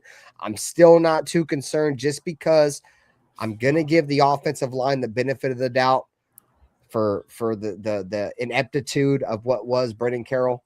But if it doesn't work this year, bro, and our offensive line does look bad, Nate, you are going to be the first guy that I have to bow to, bro. Shelly, I ain't gonna lie, because you've been telling us, bro, and not just you, but everybody. But you've been on the program because it's not typically preaching trenches. It's not just the coaches every year, bro. We keep blaming the coaching, and every year it's the coaching, and it's the everything's not set in place. But even if the scheme was good last year, dudes were still getting beat on around the corner, around the edge. DJ Glaze was fucking. His footwork was terrible. Whether it was the right play call or not. He was getting beat on one-on-ones, and it was terrible. On top of other guys, the whole offense looked bad, but Glaze was up there for sure. Shout out to bro, him and Stone Forsythe were fucking abysmal last year, dude. 1 and 2 as far as giving up sacks. No, I wouldn't even say 1 and 2. I'd say 1A and 1B. No, literally, that's literally that's what I'm saying. Forsythe was had 1/2 a sack more, and then DJ Glaze was right behind with him. less games played. Yeah, for sure. So Forsythe definitely worse, but I'm glad he went with Pete Carroll. But I mean, Nate, we said it though, bro. I hate to cut you off, but we seen that. We seen the writing on the wall. As soon as we got Stone Forsythe, we're like, dude, we're cooked. That's just another nepitude, bro. You know who's Stone Forsythe? You know the last team he started for before he started for the Raiders last year, the goddamn Seattle Seahawks with Pete Carroll. So I mean, he was terrible. Stone Forsythe was fucking abysmal in Seattle. To the point to where I think they had cut him, dude. And then of course, Pete Carroll comes over and brings his buddy, fucking Stone Forsythe. We were better off with Brandon Parker or fucking enter name. Dude, put Charles Grant out there, dude. Yeah. Definitely questionable all around with what we did with our whole roster last year. So Arnie's got a question here. He said, question. So being ranked 31st in the NFL in offense last season. So let me correct you there, Arnie. We were actually ranked the 32nd offense last year at 14 points per game. Where do you see us this season? I've already come out and I've already went on my soapbox. The Raiders, I feel like are going to average at least 20 points a game this year. I feel like if we come out and we are what we think we're going to be, I think the Raiders can score 24 points a game this year. I think the Raiders' issue is that we're going to score 24 points a game this year, but we're going to give up 24.1. So, I see us having a significant leap in terms of how many points we score this year. At minimum 21, if everything goes right and it bodes well and Kirk Cousins is what I think he can be, if he's healthy, I think the Raiders can score 24 points a game. Man, it's too early for me to give any numbers like that. I gotta wait. I at least gotta wait till this first scrimmage. Who's our first scrimmage? Is that the Texans? The Houston Texans. After I believe the second preseason game, we got them right before the last preseason. That after that, we'll have a better idea of what's going on. So just you guys know, training camp report dates. If I'm not mistaken, rookies report next week on the 23rd. Veterans report on the 28th. Pads will be popping. And you know who will be on here every single week, possibly every single day if content is there, man. You know, the lounge, the box, you feel me? The Raider Nation, Raider Nation, Natural Born Raider podcast with Dirty. We gonna be here for y'all, man. We in this bitch. You feel me? I wish a motherfucker would, like a kitchen cabinet, tell me I ain't gonna be here, goddammit. Going nowhere. Bro, we've had 40 people all night, bro. You feel me? And we just back into trying to get into our groove. Yeah. You feel me? Like I haven't even shaken the cobwebs off yet. You feel me? Bro, I'm still feeling the effects from last week. I know, bro. Yeah, boy. Type shit. Well, I'm in this bitch still trying to shake off the PT. I'm in this bitch like, nah, misstep it. We'll be all right, though. We're going to be all right. We're going to do it together. We're going to do it together, chat. Like, I need y'all just as much as y'all need me, goddammit. Y'all need the goddamn comment. I need y'all goddamn here for mental fucking stimulation because my mental fuck, boy, I need y'all to come in this bitch and preach me the gospel, goddammit. Please. Hey, bro, I think we're gonna be all right this year. All right, let's see. So Rebel said the Raiders haven't had a defense ranked higher than 18 in the last 40 years. I know he just corrected himself. The last 20 years. Yeah, I believe the last time we had a decent defense was when we had Derek Burgess and Stuart Schweigert. So, and that was it's been at least 20 years. I believe that was the 2006 season where Derek Burgess had 14 sacks that year, if I'm not mistaken. 16 or something. Yeah, I love Derek Burgess, bro. He played so hard. Hey, and check this out, man. 100 Raiders in 100 days leading up to NFL kickoff. Derek Burgess is a nomination for tonight, man. By a landslide. And just let me put myself up right now, bro, because I've had a lot of people say it. Bro, 100 Raiders in 100 days is not where I rank where these players are at in Raiders history, bro. This is 100 Raiders in 100 days is the number one player that people vote for that day leading up into the season. So if there's 81 days until week 1, I label out every single player that wore 81 for the Raiders, and Tim Brown won it. You know what I'm saying? So it's not that Tim Brown is ranked 81. It's just that was his number going into the season, man. So it's an engagement post. I expect y'all, and I would love the fact if y'all go out there and partake in that. You know what I'm saying? Like I said, engagement is where it's at, bro, and I appreciate it. I get people that post shit in the comment section, bro, that I don't even know who the dude is. You feel me? But it kind of educates me a little bit. But no, bro, make sure you guys partake in them polls, bro. Get your voice heard. Those I used to do 100 Raiders in 100 days, and I would pick it. If you guys know 100 Raiders in 100 days, that is something that started over here in the lounge. That started on the Raider Bin channel, and I used to choose. This year, I put it in your hands. Like I said, this is a channel that's about the people. We are for the people. We are testing the pulse of the nation. Now you guys choose. It don't matter who the hell I think is ranked number 81 in 81 days. Y'all choose. So make sure you guys partake in those for sure, bro. I was thinking about that the other day, bro. I was thinking they should have a 100 Raiders in 100 days for the worst Raiders and the worst the worst. Oh, the worst. Hey, bro, yeah. Shit, that might be something that we might do, especially after last year. Fucking, we were the worst team. So who were the worst Raiders to ever? You might be on to something, Nutty Raider Nate. God damn it, you might be on to something.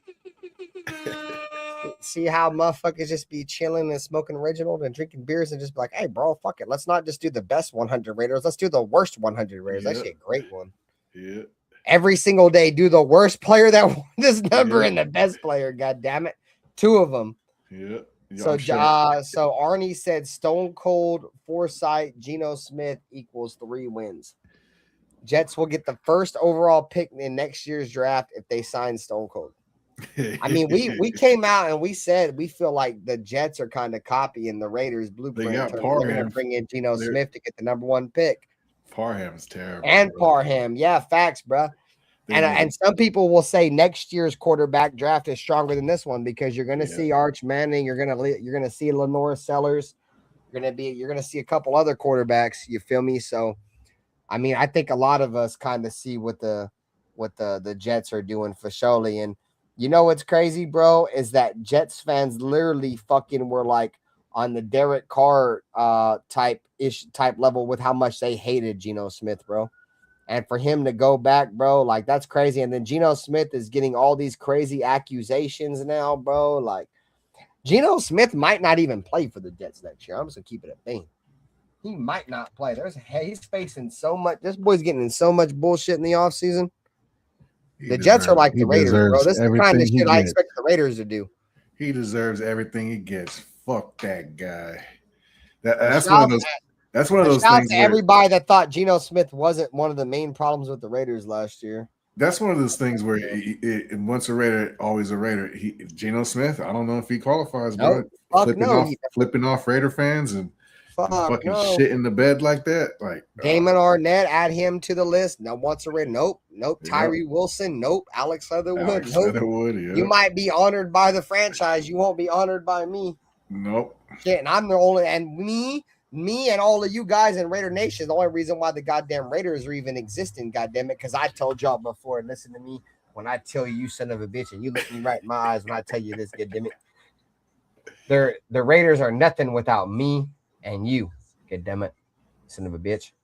You know what I'm saying? We don't need the Raiders. We don't need shit. We are strong-minded individuals, humans on this planet.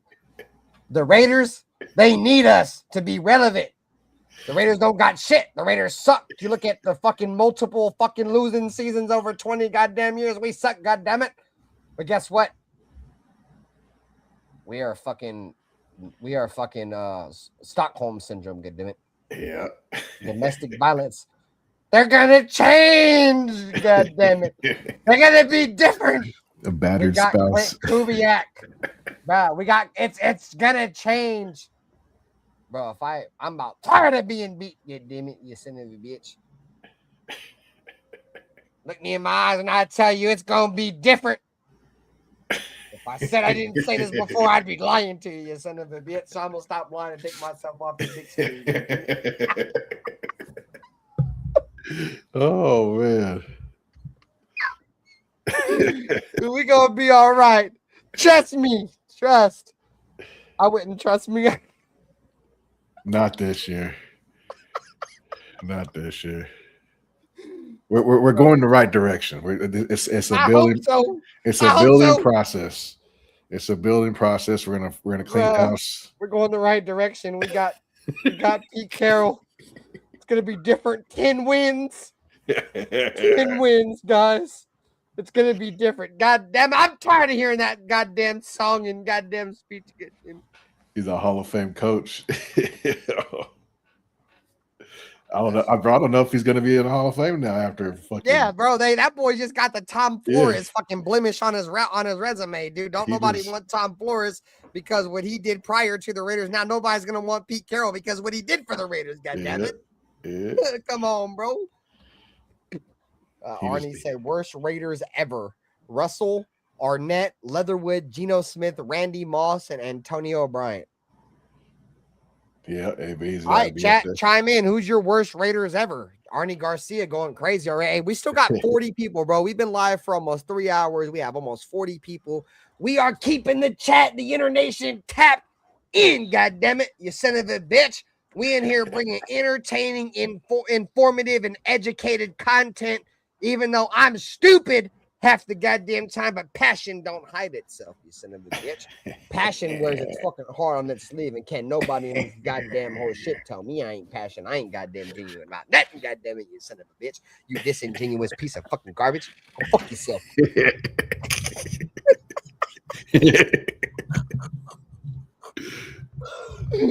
All right, so I'll say I mean I'm putting Warren Sapp actually isn't that bad. I mean, I didn't like him at first, but at least he claims that he's a Raider. Randy Moss is definitely on that list for me, Arnie. Yeah, that motherfucker was like, I am not a Raider.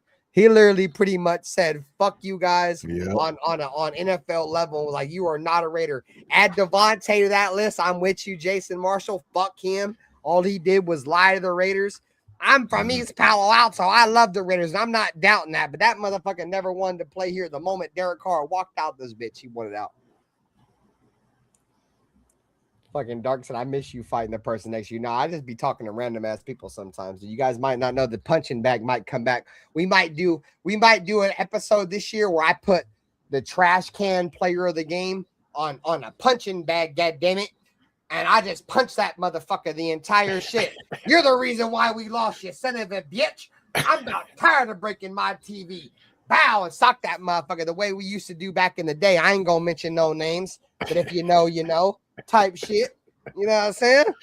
He said, Ben gonna tell his boss, hey, you look here now, you son of a bitch.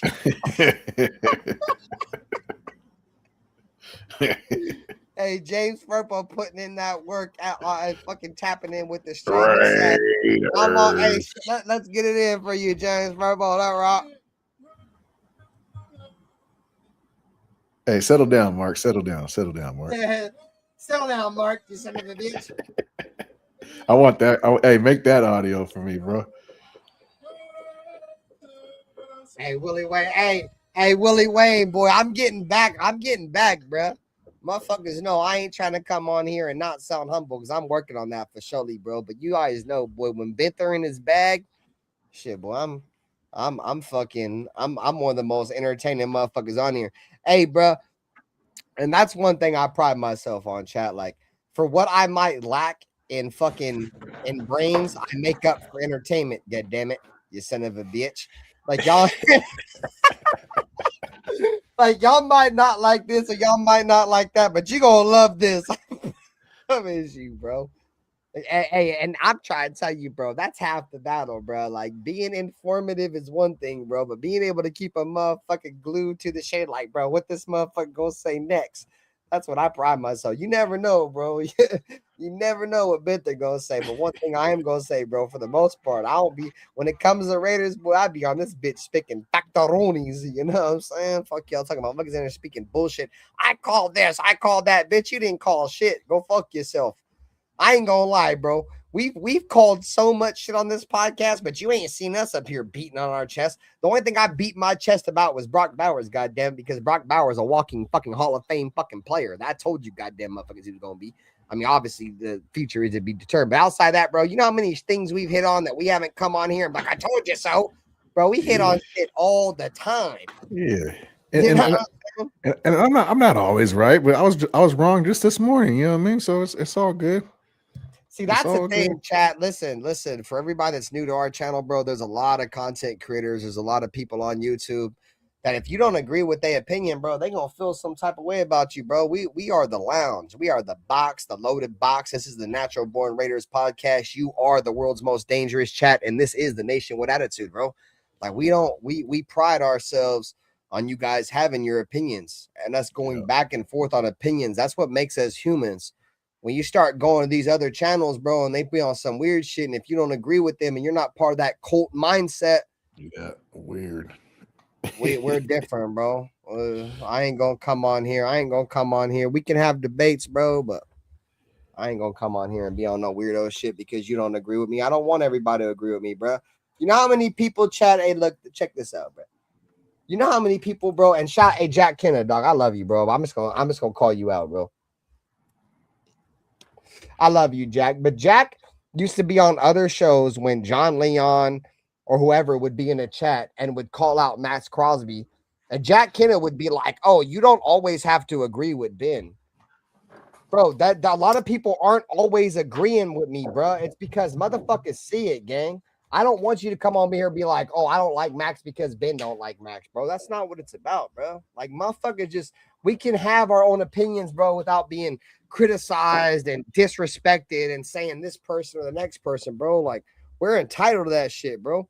I put shit on a silver platter and present it to you as the best I can, bro. And if you decide to take it and run with it, then you do. But if you don't, that's fine. I'm not going to come on here and be like, man, fuck you. You don't agree with what I say, man. Fuck out of here, dude. Yeah.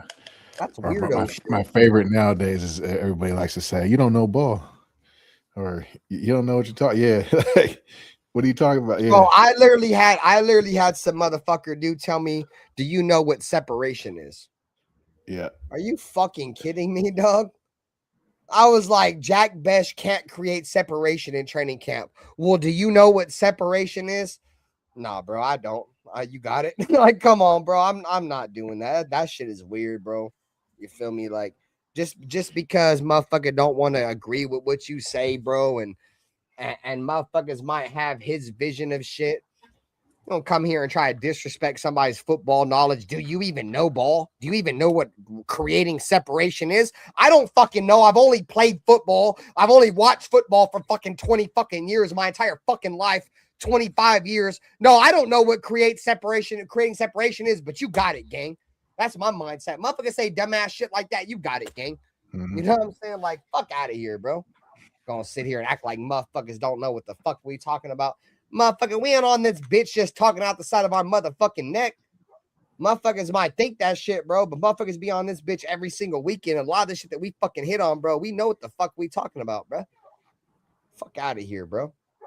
Like, see, we the people right there. He said, I got banned from commenting on Mount Shitmar for saying you don't know football. You won't see that shit over here. I ain't even gonna get into that shit. But we the people, you know what time it is, bro. We got everybody says it. Yeah, it's not even. Everybody says it. We moving on with the shit, but you know what time it is. We the people, dog. We in this bitch. Hey, we the people. You already know what time it is.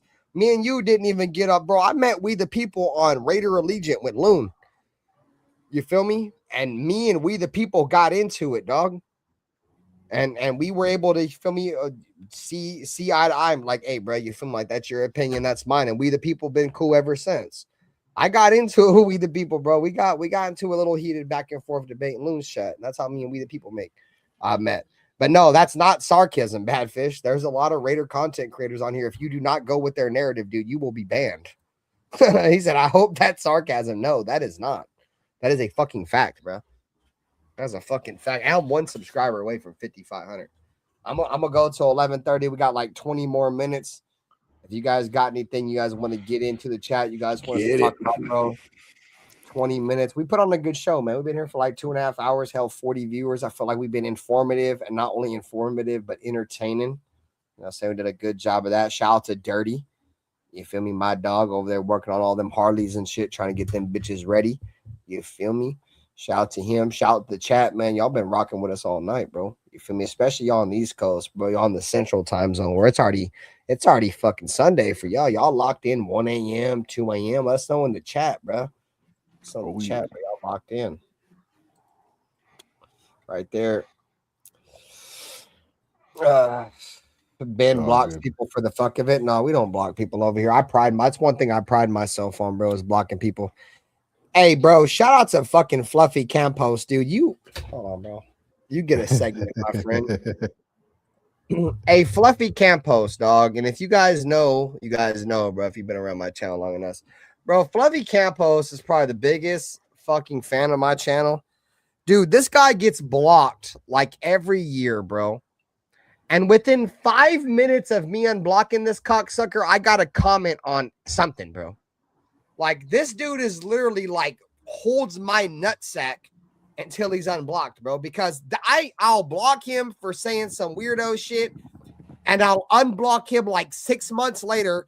Dude, not the next day, not 30 minutes later. 6 months later, dude, like 6 months later, I'm like, okay, cool, I'm gonna give him another shot, bro. And within fucking 30 minutes of me blocking this cocksucker, 6 months later, I got a comment, bro. So that tells me this cocksucker comments every single video waiting for himself to get unblocked, bro. And the moment he gets unblocked, he says some dumbass wild shit and gets blocked again, bro. Fluffy Campos, you have to be the biggest fucking fan of my show, dude. And I love y'all, but dude, I don't think I've seen a bigger fan than that, dude. Like, he literally gets unbanned and comments the entire time that he is banned and waits for him to get unbanned to comment, bro. See him. The world is yours. And it's 1:13 in the morning. See, world is yours, man. Saludos to you, bro. Welcome back to the lounge. We have rebranded. The world is yours. I'm moving a different direction. I'm being more professional. We're getting a little bit away from the old benter and the old shit. Where we trying to be a little bit different. Trying to push a better product, something a little bit more professional. So we different over here, man. Gonna be seeing a lot of different movements over here, but it's gonna be for the betterment of the channel, of the network. For surely, bro. It's glad to see you back. The world is yours. Been a minute. We the people said I wanted Julio Jones after he couldn't stay healthy for back-to-back seasons, and I was like, fuck that. So you wanted Julio Jones, or you didn't? You didn't want Julio Jones. Kind of confused there. He was falling apart these last couple of years. I don't know. Julio Jones is a beast, bro. He was a fucking monster. You know, it's crazy. That's why Jeremiah Smith next year is the highest scouted wide receiver to come out of college since Julio Jones. Like, I don't want to have a terrible year next year, bro. But if I feel like if the Raiders have a rebuild year, you feel me? I think the Raiders will be in line for Jeremiah Smith. For Top 10 pick for sure. Yeah, I think bro, imagine if just say, you know, the Raiders don't have the greatest year and we have a top 10 picks next year, bro. And we get Jeremiah Smith. You team up Jeremiah Smith, the highest scouted wide receiver to come out of college since Julio and Calvin Johnson. You team him up with Brock Bowers and Ashton Genty with, you know, probably the first year starting for Fernando. Yeah, bro.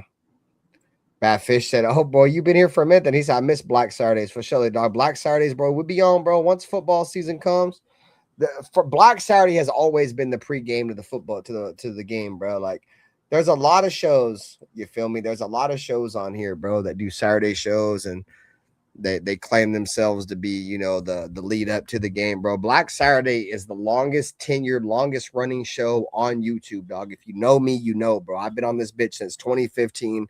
I've been doing Saturday pregame, pre-night warm-ups for the Raiders. It's been called Black Saturday for a long time. You feel me? And Black Saturday is the one different show that always stood my channel from everybody else, every other Raider content creator channel, dude. I was the first Raider content creator channel that had other fan bases on my shit. That's why y'all seen Real Shit. Y'all seen A-Bomb. Y'all seen a lot of people come in and out Saturday night. That's what that show was about, bro. You feel me? So that is coming back. But that will be back once football season comes. And that gives, you know, people something to talk about. So, yes, Black Saturday makes its return the weekend of August 13th, which will be the first preseason game against the Arizona Cardinals. So that weekend, Black Saturday returns. So you feel me? Stay tuned in. Make sure you guys are subscribed to the Black Saturday channel. And we definitely going to be locked back in. I'm not an off-season channel, Anthony Provencio. That's why you don't see Black Saturday, bro. I'm not an off-season channel. Shout out to everybody who does it in the off-season. Shout out to everybody who stays dedicated and stays locked. Hey, we got 30 likes, bro. Shout out to the chat, boy. We hit 30 likes, bro. Appreciate y'all boys, man. Love y'all boys. So I'm not an off-season channel. I've always crowned myself as probably the biggest channel that dies in the off-season. That's fine. That's why I do, you know, Madden content and gaming content. I wear myself out. I put out, 7-day-a-week content during the regular season. I just chill in the off season. You feel me? But once the regular season comes, boy, your boy Benthers locked in. Black Saturdays here, post game Mondays, weekly pick'ems, post games. You feel me? Pre games, just win, baby. Play by plays. We here, man. We here, boy. 7 days a week. I'm in this bitch, boy. So get ready for it. For Shelly, don't say, bro. Once regular season comes, bro, there's not too many people who put out shows 7 days a week, bro. I'm one of them. I don't take no fucking days off during Raiders season, but I got too much energy. I have too much excitement. Been waiting 6-7 months for the Raiders to get back on the field. God damn it.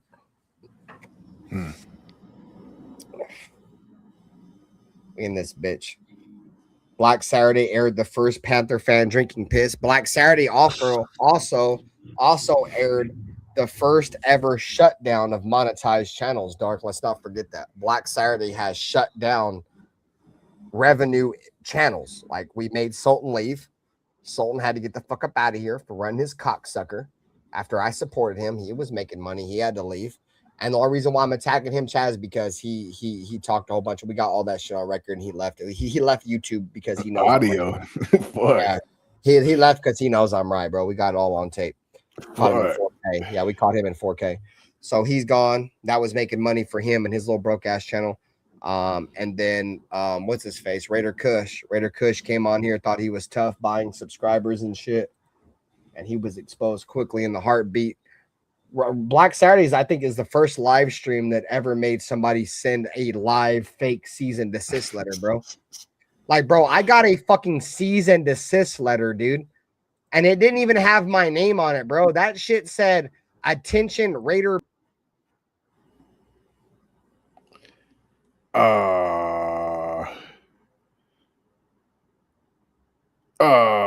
Yeah, the camera went out. I don't know if he knew it went out.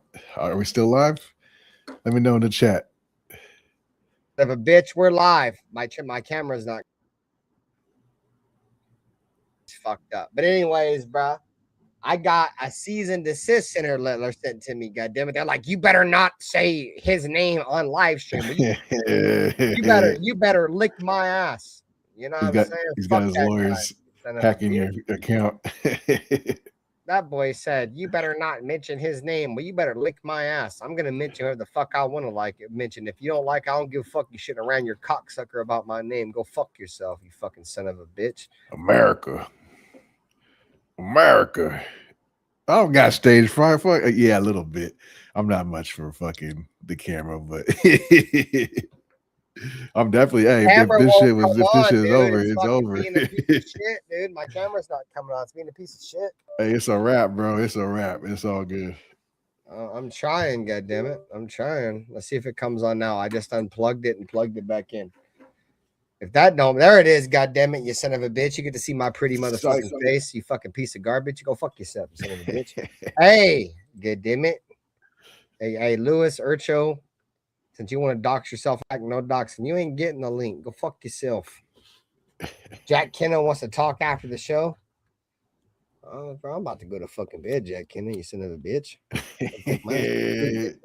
I gotta stay up all night till 4 a.m. talking on the phone. Goddamn, Jack Kenna up till 3 o'clock. That boy said, when the hotline bling, it's 2 o'clock in the morning. The conversation got boring. Jack Kenna, I'm going to bed soon. You head off to your bedroom. No, Jack Kenna, I'm going to fucking bed, you son of a bitch. I love you, Jack Kenna. You're a fucking real one, dude. But I'm going to fucking bed, cocksucker, you son of a bitch. Motherfucker. He said, definitely Black Saturdays being back on. That shit's hilarious. Bro, I pride myself in being funny, gang. I'm trying to be entertained. I'm not trying to just be informative, goddammit. I'm trying to be one of the most entertaining motherfuckers on here, bro. You feel me? Why so serious? Motherfuckers come on here and they can't take a joke, bro, and that's fine. You feel me? You can't take a joke. You're going to have a long day over here in the fucking lounge, gang. I ain't going to lie. We a whole bunch of... He said, bro, want to talk on the phone all night. I fuck with Jack Kenna, but that's what he do, bro. Jack Kenna be having like live he streams. Said himself, yeah, bro. He be having live streams offline. Like he'll have like a group chat with like 3 other Raider fans all on the call, bro. Like Jack Kenna be. Hey, I love Jack Kenna, though, bro. I'm not trying to attack you, Jack Kenna. You cool, dog. But I ain't gonna lie. Once I'm off this, He's a genuine person. He's good. Nah, for sure. It's all in good faith for surely, dog. What up, Alfredo, dog? You missed the entire show, you son of a bitch. You owe me fucking. I'm about to send you a fucking cease and desist, son of a bitch. I'm about to send you a fucking late letter. God damn it. You know what I'm saying? He said on Black Saturday, Ben and me got a dolphin to shave his head, bro. Bro, we got Foxman to shave his head. Y'all remember that? Yeah. Foxman shaved his head on Black Saturday. Ralph drank piss. Ralph drank piss twice on Black Saturday, dude. Goof. Goof. Ralph drank his own piss twice. You know what I'm saying? We ran monetized channels off of Black Saturday is a fucking Black Saturday is like something I don't think anybody can ever. I'm not trying to sound unhumble as fuck, bro, but I think I've done more shit on that show, dude, than I don't think anybody can ever succumb what I've done. Smoke weed every day. Fucking fucking Alfredo.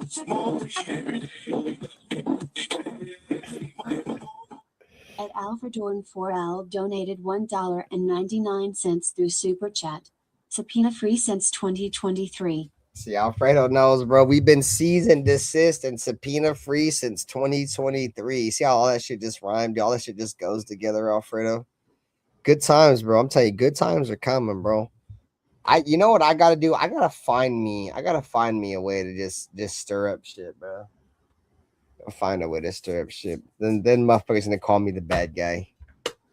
Oh yeah, Foxman climbing up on the fridge, dude. That shit was hella funny, dog, bro. He was a good sport. I fucked with Foxman. I used to go and hang out on his shows, but you know, it's few and far between. I haven't fucked with that dude ever since his mom passed away. I haven't really fucked with him. All right, Nate. Well, fuck, dude. We had a great turnout, bro. I'm gonna get it. We did that. Me and Nutty Raider Nate in the building, the box, in the lounge. Just win, baby. You over and over again. Hey, Nutty Raider Nate, you got anything for the people? I appreciate you guys hanging in there. I'll be putting some stuff together real soon. I've just been kind of coasting, work, a bunch of shit, you know, life, be lifing. But we'll get to it this year. We're gonna have some fun. We're making some good moves. Hang in there. My expectations are. I expect to be better. I'll put it that way. So we're gonna make the right moves and head towards the right direction. But in the meantime, y'all stay tuned. Subscribe. What the fuck? Loaded box. If you're still watching, go subscribe. Got 36 people in the box right now. Hop over there. I needed at least 50 to go live on my phone, so we start doing that. Yeah, man, definitely. Hey, one of the mods dropped Nutty Raider Nate's link, the box's link in the chat, so he can go live for his phone. Nutty Raider Nate, that boy just be wanting to fire his shit up, bro, and he can't fire his shit up without a streamer unless he got 50 subs. Yeah, I got my laptop at home. I don't really. I turn it on Fridays. That's about it. I'm usually on my phone, so yeah, get it in like that. Hey, chat, bro. We love you guys, man. You guys know what time it is. We ain't shit without you guys. If it wasn't for you guys, bro, we're talking to a wall. Shout out to Aunt Six, Raider Rich, Uncle A-Bum, Alfredo for all your super chats, bro. Shout out to everybody for spending your night with us, bro. I had a great time. Nutty Raider Nate, Raider Benther. We getting back into the groove of things, man. You feel me? Plenty more entertaining and informative content coming your way, man. As the season gets closer and closer, man. Nobody works harder than the Nation with Attitude, the Just Win Baby podcast, the Silver and Black Lounge, the Loaded Box, nothing but natural born Raiders, man. We in this bitch. You guys know what time it is. Shout out to you guys, man. As always, you guys know it's always go Raiders, and we'll catch you guys in the next one, man. We playing the outro, which is the intro. So if you guys didn't see the intro, let me know how you guys feel about the intro, man. The chat, WRL for Nutty Raider Nate, for Dirty Raider, for the entire Nutty, the Raider Nation, man. I'm Raider Ben. Love y'all boys. We'll catch y'all on the flip, man. Raiders.